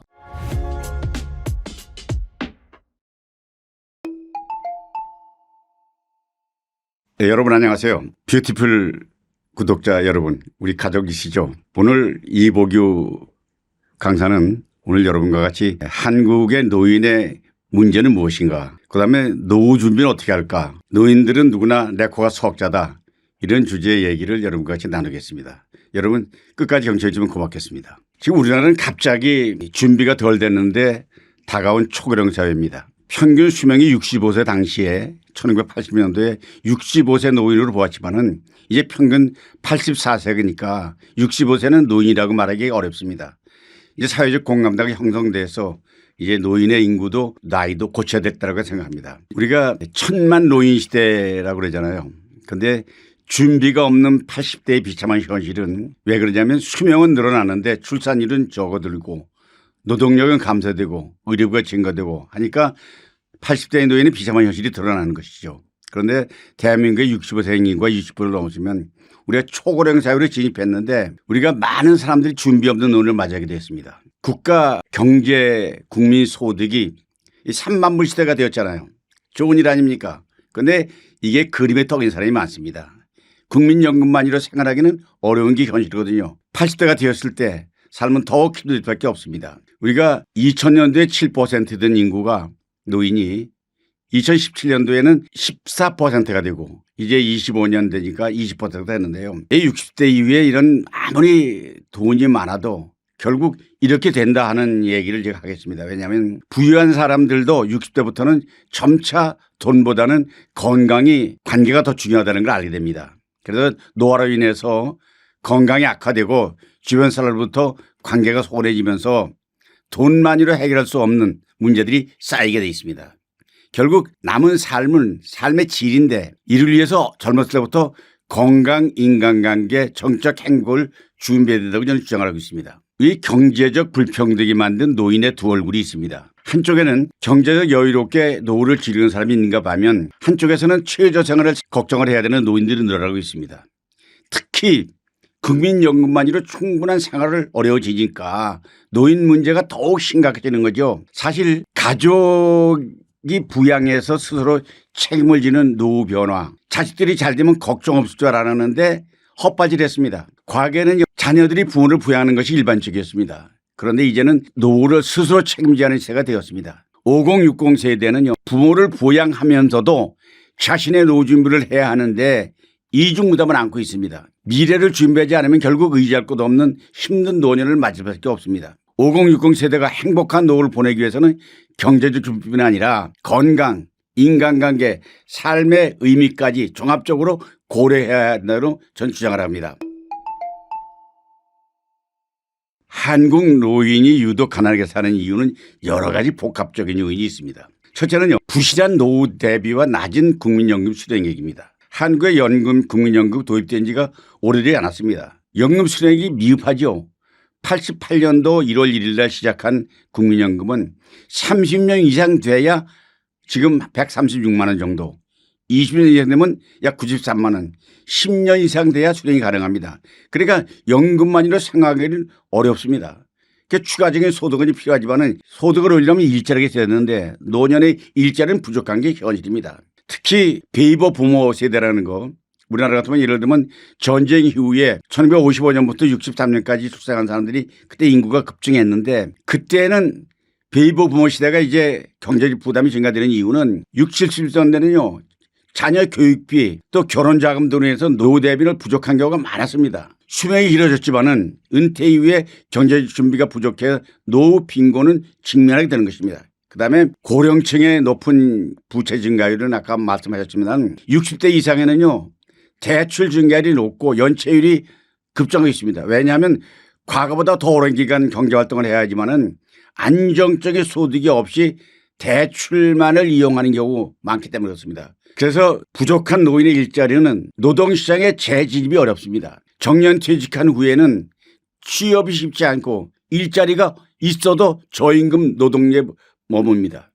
결국 경제적 어려움이 직속하면 우리가 빈곤이 심화되기 마련이죠. 특히 우리나라는 사회적 안정망이 부족해서 기초연금 등 복지제도가 있지만 여전히 부족한 수준이고 많은 노인들이 최소 생활을 유지하기 위해서 힘든 상황이 현실입니다. 가족 중심 부양 문화가 이제 약화되고 개인의 노후를 책임져야 하지만 충분한 대비를 못했기 때문에 그렇습니다. 그다음에 이제 더 중요한 문제는 자산의 유동성이 비유동성입니다. 지분이 있어도 현금이 없습니다. 현금이 필요한 건 집만 아무리 있어도 의료비, 생활비, 교통비, 문화비 이런 돈이 필요한데 집만 가지고 돈이 나오지 않잖아요. 물론 세를 받는 건물주 같으면 예외입니다만 보통의 우리가 한 채 갖고 있는 것 정도 가지고는 자산 가치는 좀 높을지 모르지만 이걸 활용하기 위해서 주택연금 제도도 만들어지고 부동산을 처분해서 또 다르게 활용하고 하지만은 결국 한국 노인의 빈곤 문제는 불충분한 노후 대책에 대비를 못했고 높은 부채를 졌기 때문에 사회 안정망이 부족하고 노동시장의 재진입이 어려운 여러 가지 역경이 있기 때문에 이런 구조적인 문제가 한국 노인들을 어렵게 하고 있습니다. 이를 해결하려면요. 다른 거 없습니다. 연금 제도를 좀 확 개선해야 되고 노인의 일자리를 양질의 일자리를 확대해야 되고 그다음에 금융교육을 강화해서 노후에도 경제적으로 안정할 수 있는 이런 노력이 필요하다고 봅니다. 그런데 우리는 어차피 인생이라는 게 착각을 하고 살게 마련이죠. 착각은 자유로라잖아요. 그런데 착각은 우리가 노후 준비에 대한 착각을 제가 한 7가지를 얘기할 텐데요. 첫째는요. 노후에는 난 연금만 있으면 된다는 생각입니다. 그런데 예상보다 생활비가 많이 들기 때문에 연금만으로 살 수 있는 사람은 없습니다. 두 번째, 지금까지는 건강은 타고났다. 그러니까 난 신경 안 쓴다. 건강 관리가 필요합니다. 병원비 부담이요. 노인이 되면 더 늘어납니다. 전 소득의 10% 내지 15%는 병원비로 지급된다는 통계가 있습니다. 그다음에 이제 젊어서 일하면서 자식들이 내 노후를 책임질 것이다라는 착각을 했습니다. 자녀들도요, 살아가기 힘들어요. 자기도 살아가기 힘든데 부모를 도운다는 건 이제 어렵고, 이날 농경사회는 전혀 다른 거죠. 농사져서 먹고 사는 시대하고는 전혀 다르니까. 그 자녀에게 의존하는 게 갈등도 생기고 그게 착각일 수 있습니다. 그 다음에 이제 노후에는 쓸 돈이 줄어든다. 이렇게 생각합니다. 노년에 쓸 돈이 많이 줄어든다. 돈이 뭐 필요하냐. 그런데요. 그렇지 않습니다. 의료비, 또 여행비, 취미활동비, 오히려 퇴직하고 나서 노인들이 지출이 늘어날 수가 있습니다. 그 다음에 이제 우리가 늘 그럽니다. 집 한 채만 있으면 뭐 먹고 사는데 지장 없다. 이렇게 합니다. 걱정 없다. 집을 하면 유지비, 자산세 내야 되고 뭐 그 관리해야 되고 유지비가 들어가지 집 자체에서 주택의 경우에는 나오는 게 없습니다. 그러니까 주택연금을 하는 경우도 있지만은 그 다음에 일 안 하고 편히 쉬는 것이 행복이다라고 생각해요. 그런데요. 퇴직하고 나면 일 안 하죠. 그런데 일하지 않으면 무료함과 우울감이 오히려 더 불행을 가져오기 때문에 이것도 착각입니다. 일 안 하면 편하다? 아닙니다. 그다음에 마지막에는 노후의 인간관계는 저절로 유지된다. 관계를 유지하지 않으면 이로움이 커질 수밖에 없습니다. 인간관계 해야지요. 노력해야죠. 그냥 되지 않는다는 것입니다. 그다음에 자식들을 믿고 망하는 노인들의 위험한 착각이 뭐냐면 자식은 부모를 끝까지 책임질 것이다. 이건 우리 세대 소위 요즘 노인들이 이제 샌드위치 세대라는데 우리는 옛날에 부모를 끝까지 부양했습니다. 그런데 요새 젊은 애들은요. 부양을 할 능력도 없을 뿐 아니라 부양이 현실적으로 어렵습니다. 자신들이 삶이 바쁘기 때문에. 두 번째는 자식들에게 내가 해준 만큼 자식들도 돌줄 것이다. 기대가 크면 실망도 큽니다. 자식들에게 해줬다고 해준 걸로 끝나야지. 그렇기 때문에 대가를 받아서 내일 노후를 책임지라는 얘기는 그건 착각일 수 있습니다. 그다음에 자식들이 내가 늙으면 나와 같이 살 것이다. 이렇게 생각을 했습니다. 농경사회에서는 농사를 짓기 때문에 노인이 방 한 칸 있으면 그냥 살아가지만은 도시생활에서는 그게 어렵습니다. 그러니까 부모와 동거하는 경우는 매일 드물고 부모도 자식도 같이 동거하는 걸 원하지 않습니다. 이 착각이죠. 그다음에 내가 손자 봐주는 재미가 노예의 기쁨이다 이렇게 얘기를 합니다. 그런데 손주를 키워주는 기쁨입니다. 귀엽지요. 육아 부담이 있을 수 있습니다. 사실 노인이 돼가지고 어린애들 목욕시키고 하루 종일 따라다니면서 보살펴주는 거 이거 보통 중노동이 아닙니다. 이거 그냥 기쁨이 아니라 이건 중노동입니다. 어렵습니다. 그다음에 유산을 물려주면 자식들이 더 잘 챙겨줄 것이다. 난 니는 돈 전부 자식들에게 물려줬다. 그런데 유산 문제는요. 자녀들이 하나면 별명이지만은 몇 형제가 되면은 이 갈등이 커집니다. 서로 더 가져가려고 하거든요. 그다음에 자식들이 도움 받는 것은 당연하다. 뭐가 당연해요?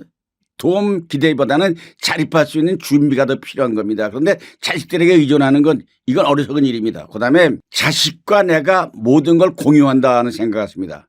그래서 지금 말하자면 내 돈이 자식 돈이고 자식 돈이 내 돈이다. 이렇게 하고는 자식이 돈 많이 벌면 좋아하죠. 그런데 자식들 돈 많이 갖고 있는 부모들 한번 보세요.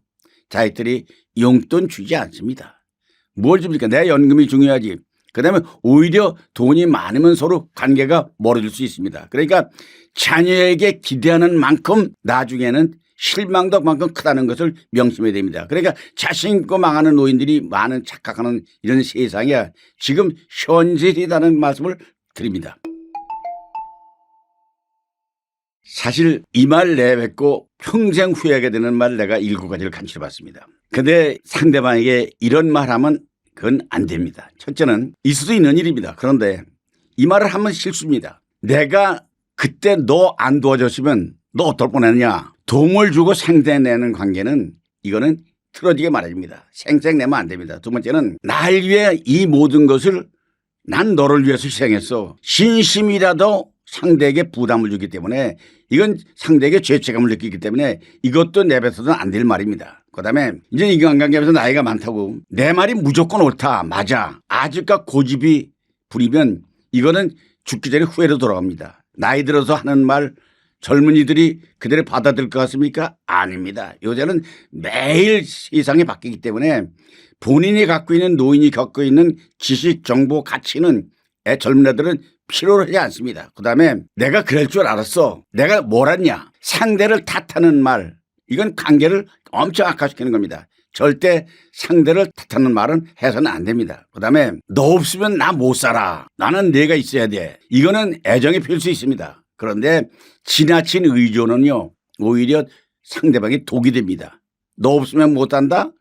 이거 나는 내대로 사니까 넌 내 인생 네가 살아라. 이렇게 해야지. 그다음에 네가 뭘 알아 이럽니다. 내가 옳고 타인의 의견을 무시하면요. 신뢰는 깨지고 왕따 당하기 일쑤입니다. 나만 압니까? 아닙니다. 상당히 더대합니다. 요새 새로운 정보 같은 건요. 요새 AI라든가 무슨 이런 거는 젊은 애들은 다 해요. 페이스북, 카페, 뭐 유튜브. 나이 든 사람이 이런 거 하는 사람 있습니까?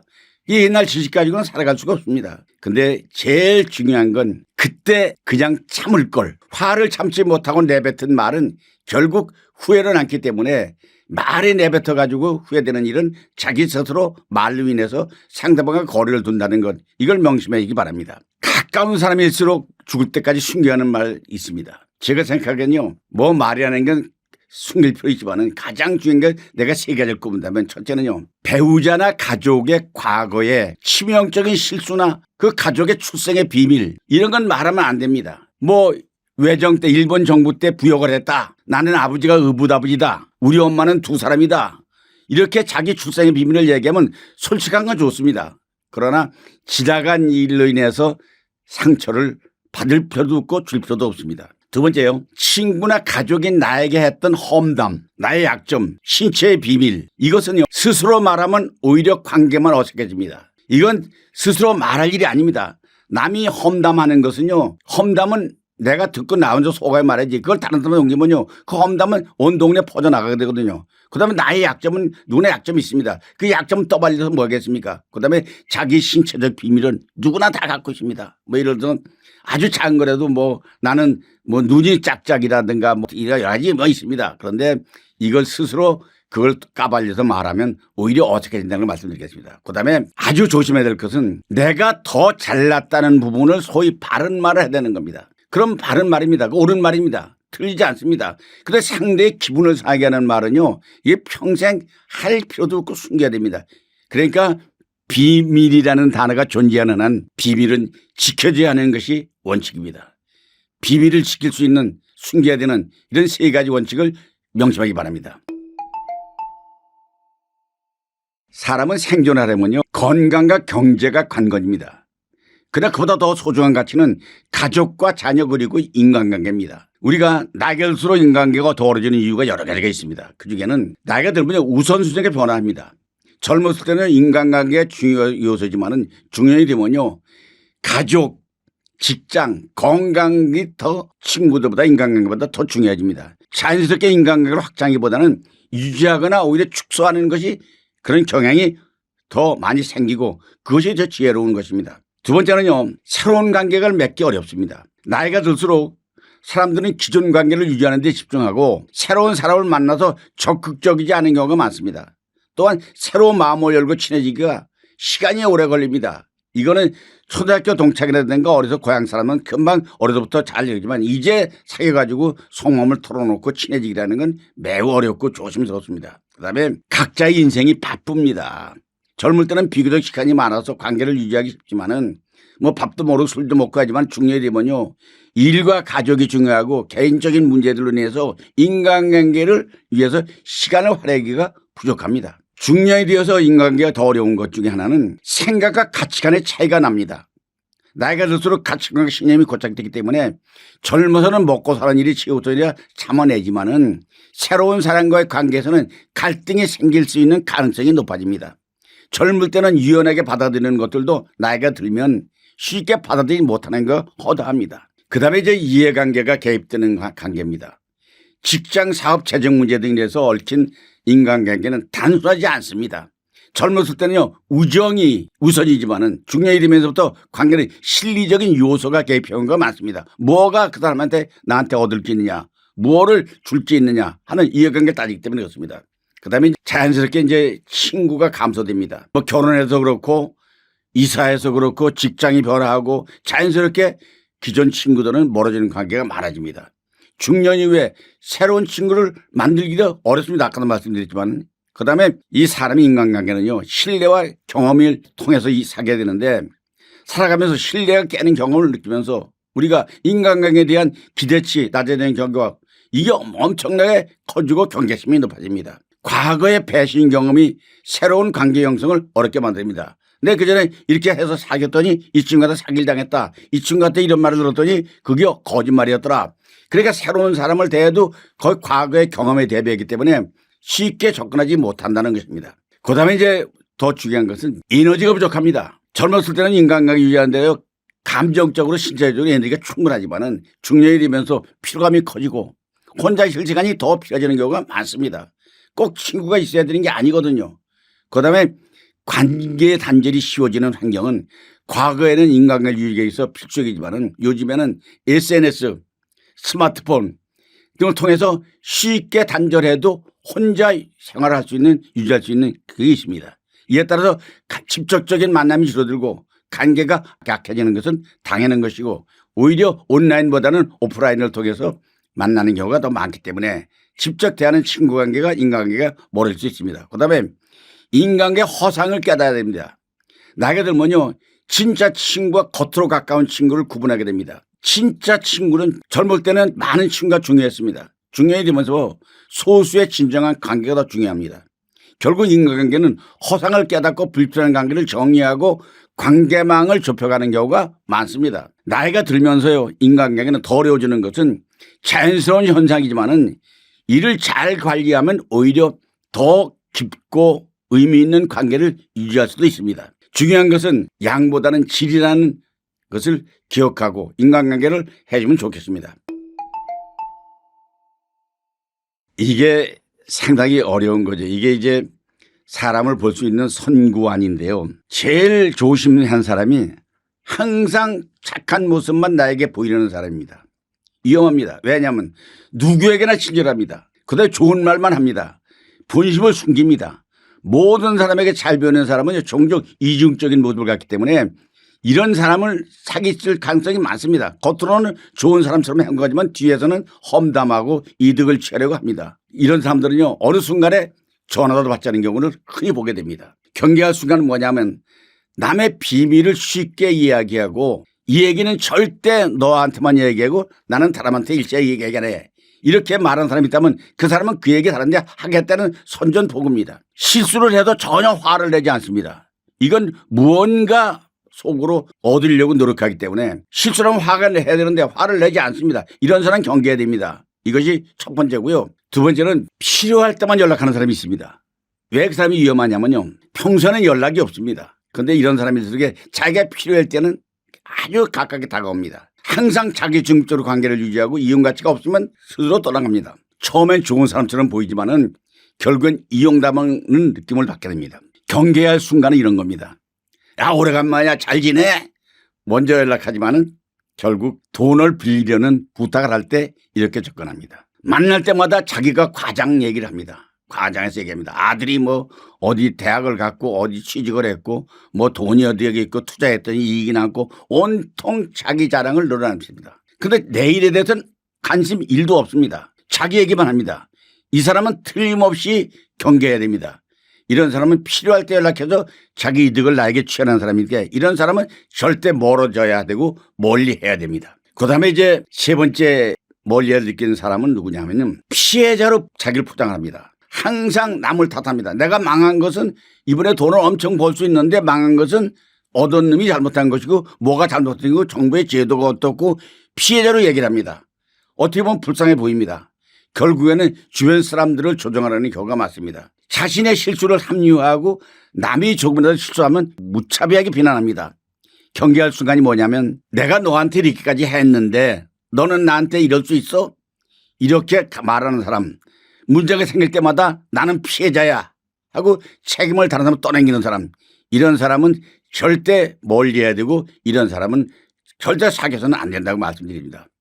그다음에 이제 네 번째 중요시한 것은요. 은근히 경쟁심을 유입주는 사람입니다. 왜 위험하냐면요. 처음에는 친절하고 겸손한 척하지만은 나를 경쟁의 대상자로 생각하는 것입니다. 너는 잘하는데 나는 못해 말하면서 뒤로는 깎아내리려고 합니다. 칭찬한 척하면서 비교하고 질수를 유발하고 말을 합니다. 넌 좋겠다. 나랑 비교해서 완전 성공한 인생이야 말할 때 이 얘기는 진심으로 말하면 기뻐하는 게 아니라 은근히 시기심을 갖고 있는 거기 때문에 어떻게 하면 나를 발걸어서 넘어뜨릴까 하는 생각이기 때문에 같이 경쟁 관계에 있는 라이벌 관계에 있는 사람은 항상 조심하고 이건 해야 됩니다. 그러니까 우리가 라이벌이라고 말하지만 이건 나를 넘어뜨리기 위한 수단으로 쓰는 사람들이 많기 때문에 그렇습니다. 그다음에 이제 더 중요한 것은 내 감정을 자기가 지배하려고 듭니다. 처음에는 조언을 긴장이 나오지만은 내중에 감정을 조절하려고 듭니다. 내가 너를 위해서 하는 말이야. 내가 다른 남자한테 이런 얘기 안 해. 처음에는 저렇게처럼 보입니다.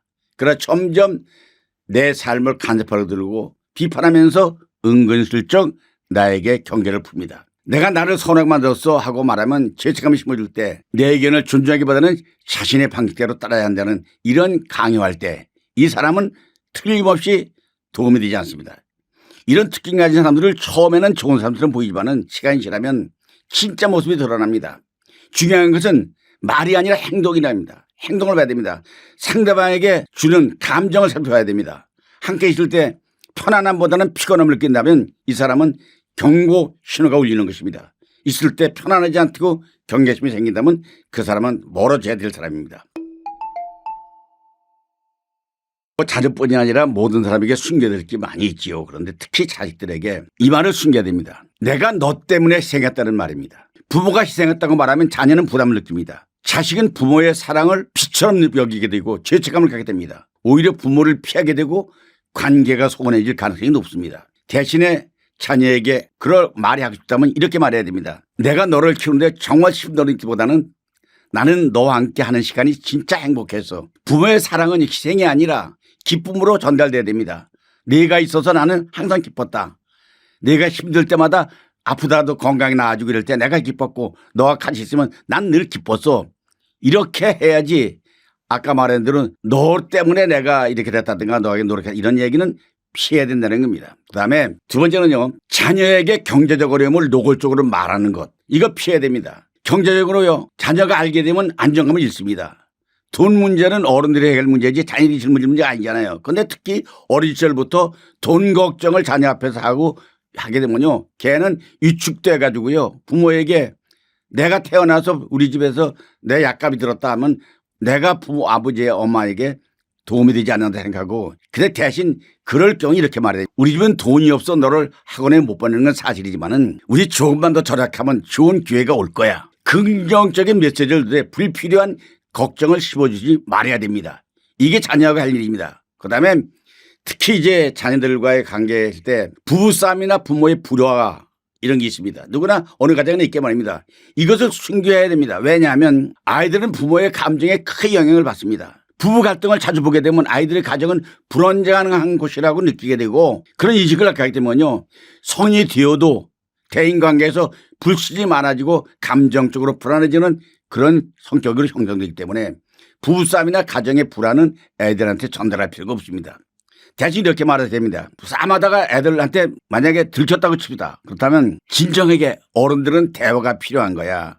근데 너랑은 상관없는 일이야. 부부 갈등이 있더라도 아이들 앞에서 최대한 평온한 모습을 보여주는 부모. 이게 지혜입니다.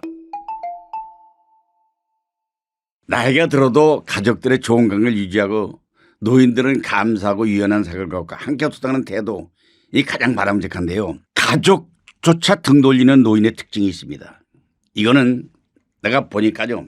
첫째가 늘 타인을 무조건 비난하고 원망하는 겁니다. 가족이나 주변인들이 멀어지는 원인은 스스로 돌아보지 않고 항상 남의 탓을 합니다. 내가 이렇게 된 것은 다 너 때문이야. 누구 때문에 이렇게 됐어. 이런 말을 자주 하게 되면요. 가족들도 그 부모를 원망하게 돌아서게 됩니다. 두 번째는 지나친 고집과 자기중립적인 태도입니다. 자신의 생각과 방식이 옳다고 주장하고 타인의 의견을 무시합니다. 대화가 어려울 정도로 고집이 강해서 가족들이 그런 화제가 나오면 피하게 됩니다. 이건 자식들도 부모하고 등을 돌리게 되죠. 그다음에 과거에만 집착하고 현재를 부정하는 자세입니다. 내가 젊었을 때는 하며 과거의 영광을 강조하고 현재의 변화된 가족의 노력은 인정하지 않습니다. 자녀가 힘들게 살아가는 현실을 이해하지 못하고 자기 기준으로 나는 젊어서 내 나이 때는 이랬어.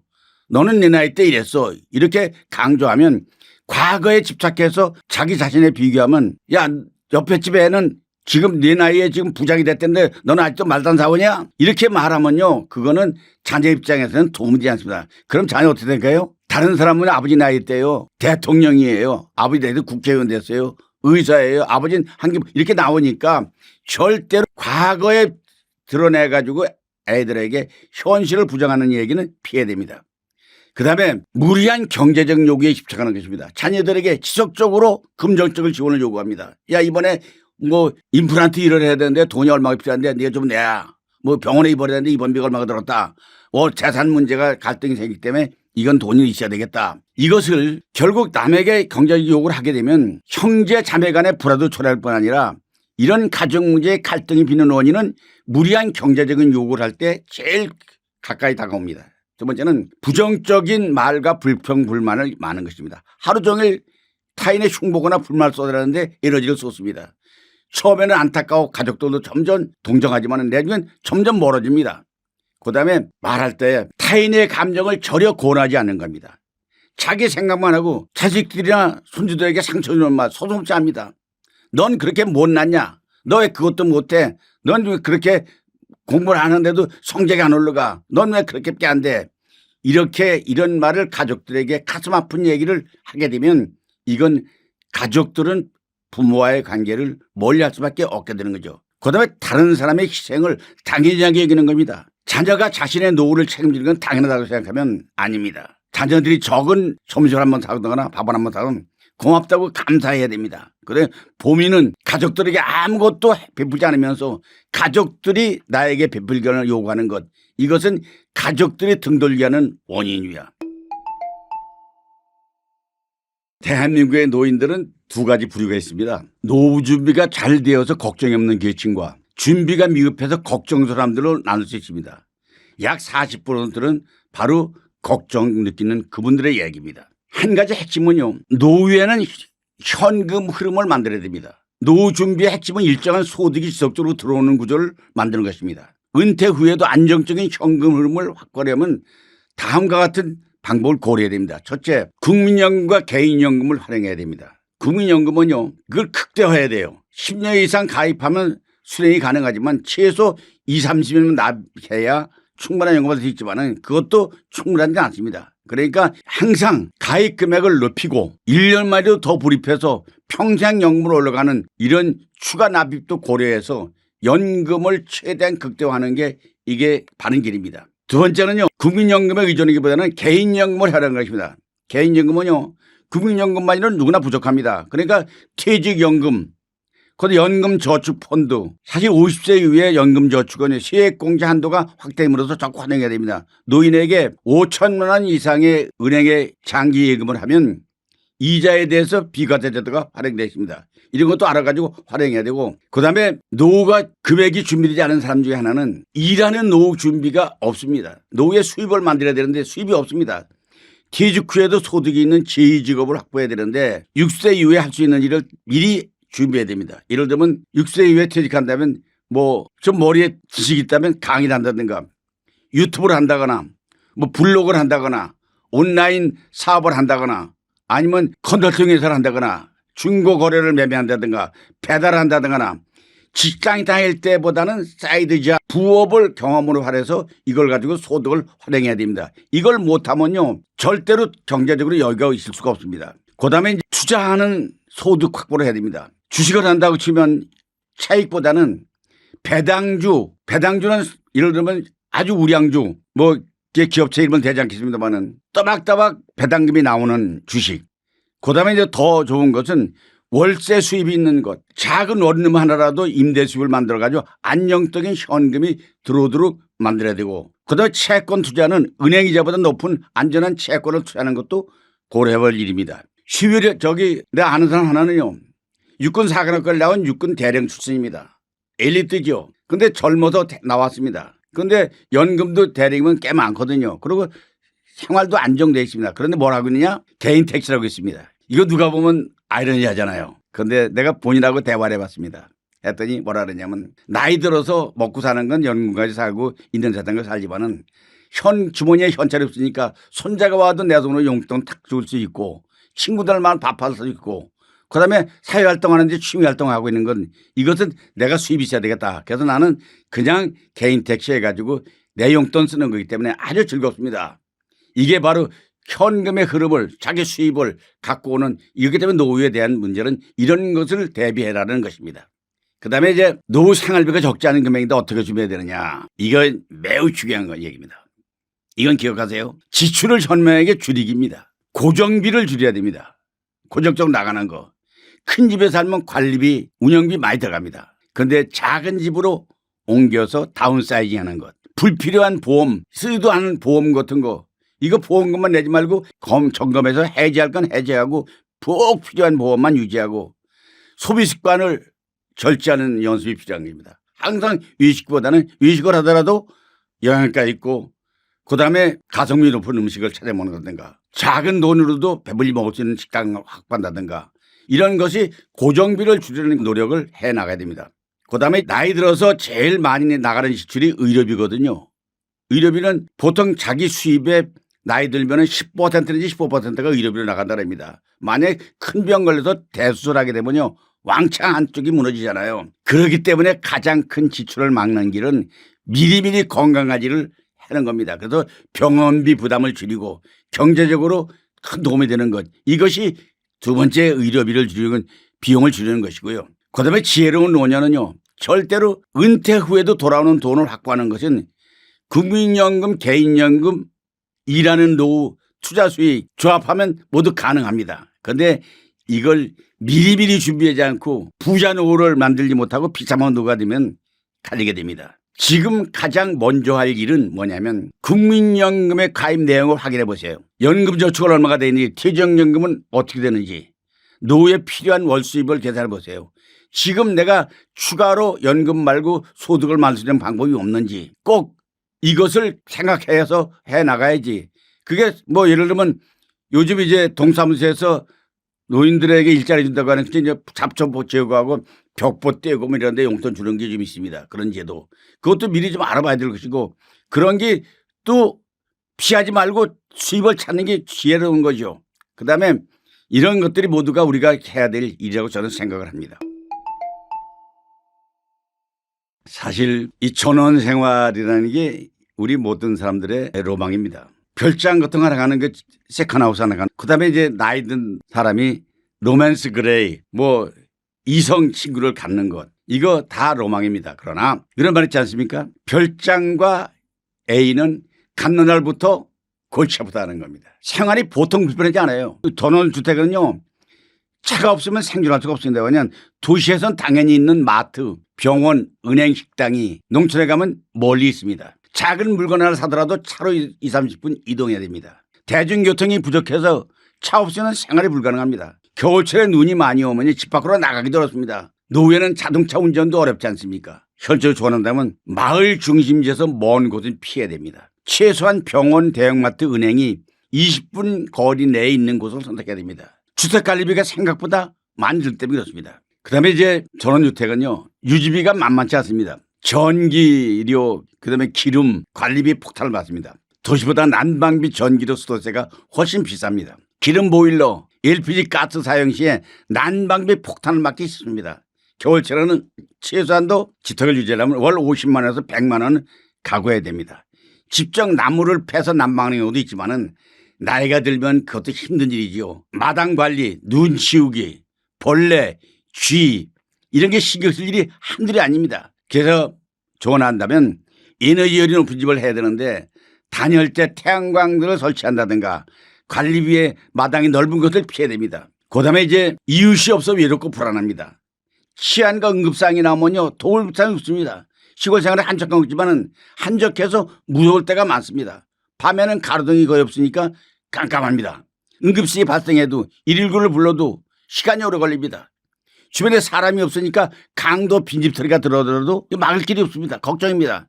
뭐냐 완전히 했다는 것보다는 마을 중심지 근처에서 택하는 게 좋고 CCTV라든가 방음봉, 창, 비상벨 이렇게 설치는 필수적이다. 유지비가 만만치 않지만 이건 해야 된다고 말씀드립니다. 도시보다 의료비가 더 서비스가 열악한데요. 시골에는 대형 병원이 없어서 중증 환자 발생지 치료받기 어렵습니다. 도시에서는 종합병원까지 가면 시간이 얼마 걸리지 않지 않습니까? 노후의 응급사항이 벌어지면 언제 생길지 모르기 때문에 119 연락하면 5분 내지 10분에 도착하니까 대형 병원이 있는 도시에서 30분 이내에 거리의 곳이 좋습니다. 그게 최적입니다. 멀리 있으면은 아주 한적할지 모르지만은 장기적인 병원 접근이 어렵기 때문에 고려해야 됩니다. 기대했던 전원생활은 현실과 다릅니다. 자연 속에서요 여유로운 삶을 꿈꾸지요. 근데 실제로 여러분 뱀, 벌레, 쥐와 전쟁을 해봤습니까? 비 올 때마다 습기와 곰팡이 문제 보셨습니까? 농사 짓는 일 쉽지 않고요. 텃밭도 관리해도 잡초가 보통이 아닙니다. 또 배우자가 시골 생활을 좋아하는지 한쪽 배우자는 정리 못할 때 자기만 좋다고 하면 한쪽에서는 외로운 삶입니다. 그래서 먼저 적어도 시골 가려면 먼저 렌트로 살아보는 겁니다. 적어도 6개월 내지 1년 정도 살아보고 나서 전원생활이 내 정상에 맞는지 정말 경험해보는 것이 필수고 이게 경험 없이 나간다면 100% 1년 지나기 안에 귀경하게 됩니다. 이제 무작정 전원주택 사지 말라고 저는 얘기를 합니다. 아까도 얘기했죠. 별장이라든가 전원주택은 가난날부터 골치가 아픕니다. 전원생활은요 생각보다 불편한 게 많이 따릅니다.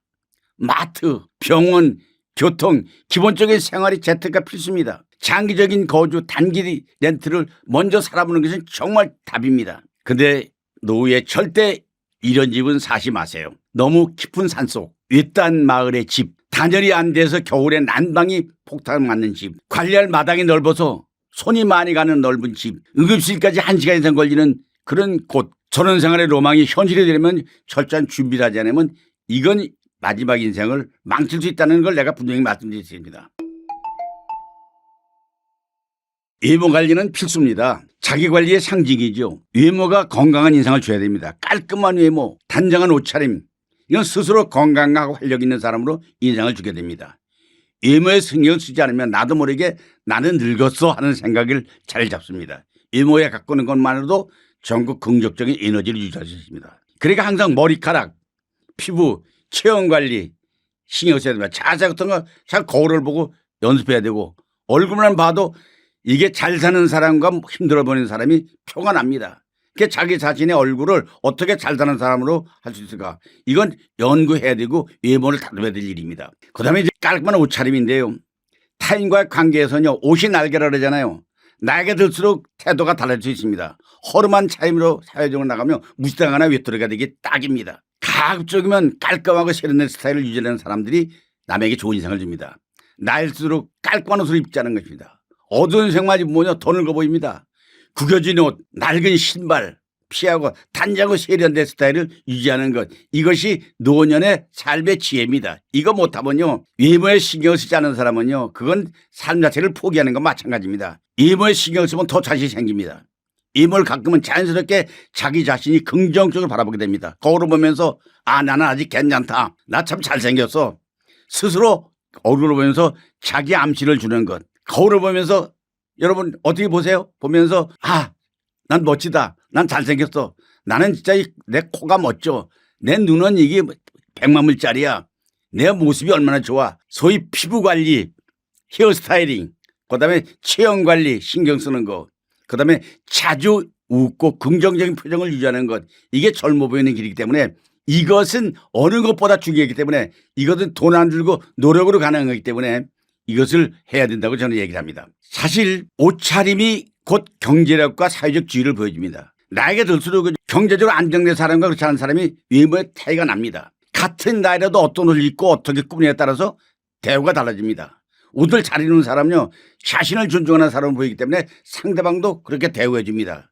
그런데 남루하게 입고 꺼질게 되면 아니면 버스를 타도 자리를 옆에 앉기를 싫어합니다. 유행을 따라갈 필요는 없지만은 나이에 맞는 세련된 스타일을 유지하고 나이 들수록 비싼 옷 여러 벌보다는 아주 퀄리티하고 좋은 옷을 몇 벌 갖추는 것도 중요합니다. 외모 관리는 생활 습관과 연결됩니다. 외모를 신경 쓰는 사람일수록 자연스럽게 건강관리도 신경 씁니다. 체중 조절, 피부 관리, 운동을 통해서 몸과 마음을 정케 유지하는 거. 반대로 외모에 신경 쓰지 않으면요 자신을 방치하게 됨으로써 건강도 자연히 나빠집니다. 나에게 맞는 적절한 운동, 이런 요가, 걷기, 근력 운동, 좋은 음식, 충분한 수면, 피부와 몸을 관리하기, 자신을 가꾸는 것은 결국 자기의 품격을 결정하기 때문에 자신의 옷차림이나 외모를 가꾸는 것은 매우 중요하다는 걸 강조하겠습니다.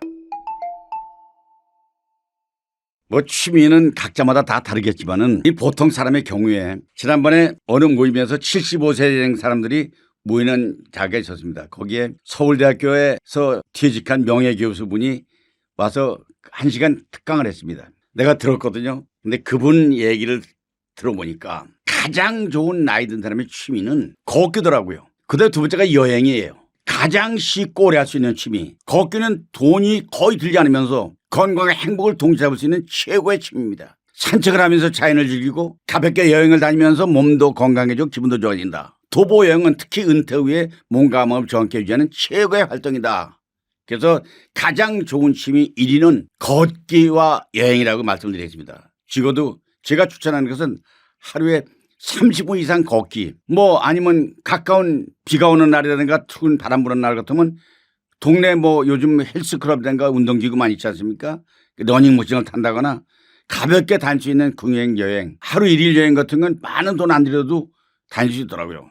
그다음에 자기 자신의 취미는 요새 스마트폰에 다 사진이 있으니까 사진 찍고 기록을 남기고 그다음에 블로그라든가 자기 다이어리 같은 걸 활용해서 자기 활동을 기록하는 것. 이건 매우 중요한 것입니다. 노후에 돈 한 푼 들이지 않고 취미 10가지 제가 추천하겠습니다. 이건 제가 하는 거기 때문에 여러분과 반대로 생각할 수 있습니다. 제가 생각하기엔 첫째는요. 글쓰기입니다. 생각을 정리하고 기억에 남는 좋은 방법은요.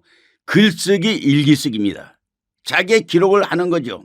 이건 뭐 타자기로 해서 뭐 데스크탑을 놓고 써도 좋고 노트북에 써도 좋고 손으로 써도 좋지만은 이게 중요하고 두 번째는 독서입니다. 모든 지적 호기심을 유지하려면요. 이 사람을 만나서 요새는 배우잖아요. 옛날엔 친구들을 통해서 배우잖아요. 선생님을 통해서 배우잖아요. 이제 누가 가르쳐 줍니까? 독서를 통해서 지적인 호기심을 유지할 수 있는 건 독서입니다. 요새 좋은 책 많이 나와 있잖아요. 좋은 책.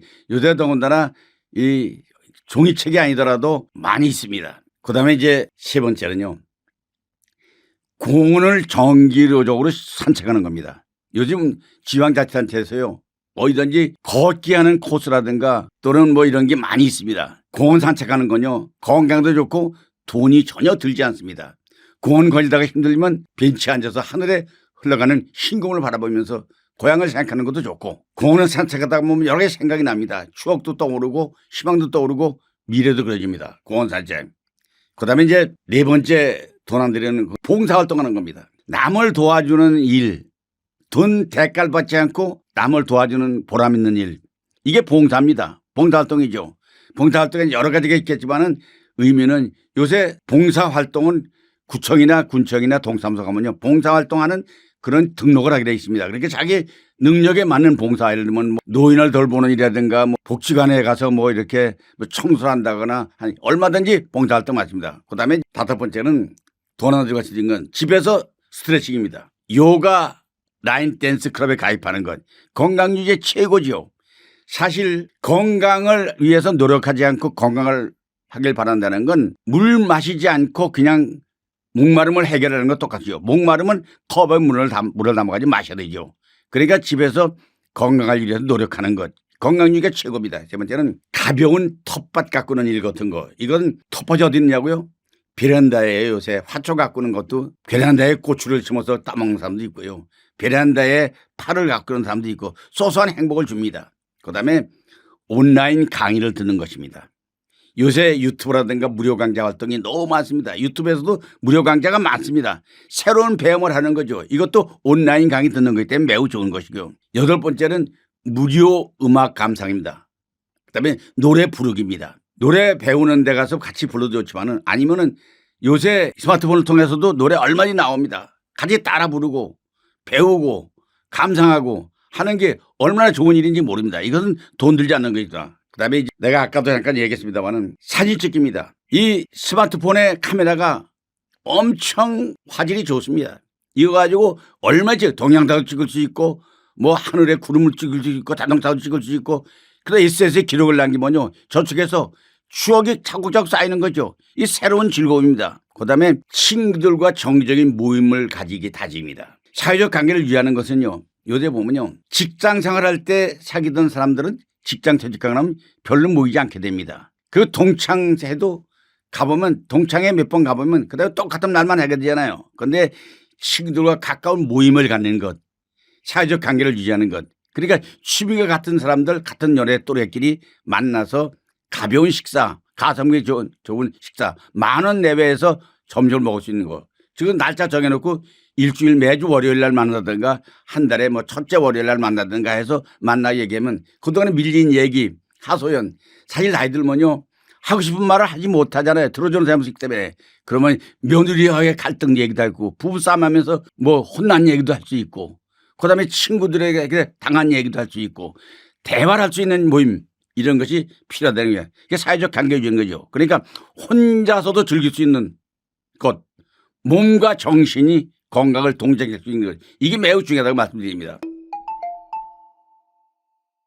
딱 한 가지만 말씀드리자면 저는 이것만 지키면 성공한 인생입니다. 좋은 인간관계를 유지하라는 것입니다. 돈, 건강, 취미도 중요하지만 결국 행복은 노년을 결정하는 가장 중요한 요소는 사람입니다. 아무리 돈이 많아도 건강이 좋아도 혼자라면 외롭고 공허한 노후를 보낼 수밖에 없습니다. 그게 왜 인간관계가 중요하냐? 외로움은 노후의 가장 큰 적입니다.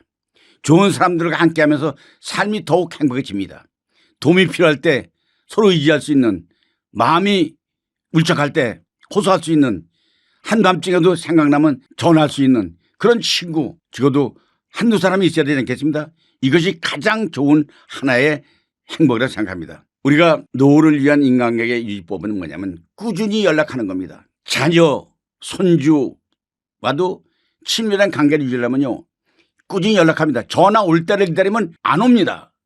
그럼 내가 하면 됩니다. 친구 지역을 만나게 해야 되는데 동창회 같은 모임에 연락이 안 옵니다. 그럼 내가 전화를 하면 됩니다. 새로운 사람과 관계를 맺는 건 이건 굳이 새로 동네 이사를 했다면 동네 모임 같은 게 좋은 게 많이 나이 든 사람이 동네 노인정을 한다든가 뭐 헬스클럽을 간다거나 좀 취미 활동을 한다거나 봉사활동에 참여한다거나 새로운 관계를 만든 건 그다음에 나만의 인생 친구 만든 겁니다. 터놓고 얘기할 수 있는 사람이 꼭 필요합니다. 비슷한 또래의 사람과 터놓고 얘기할 수가 속마음을 톡톡 털어놓을 수 있는 사람 이런 사람이 필요하다. 그래서 결론을 말씀드리겠습니다. 돈보다 중요한 것이 인간관계입니다. 좋은 사람들과 함께하는 노후는 진짜 성공한 인생입니다.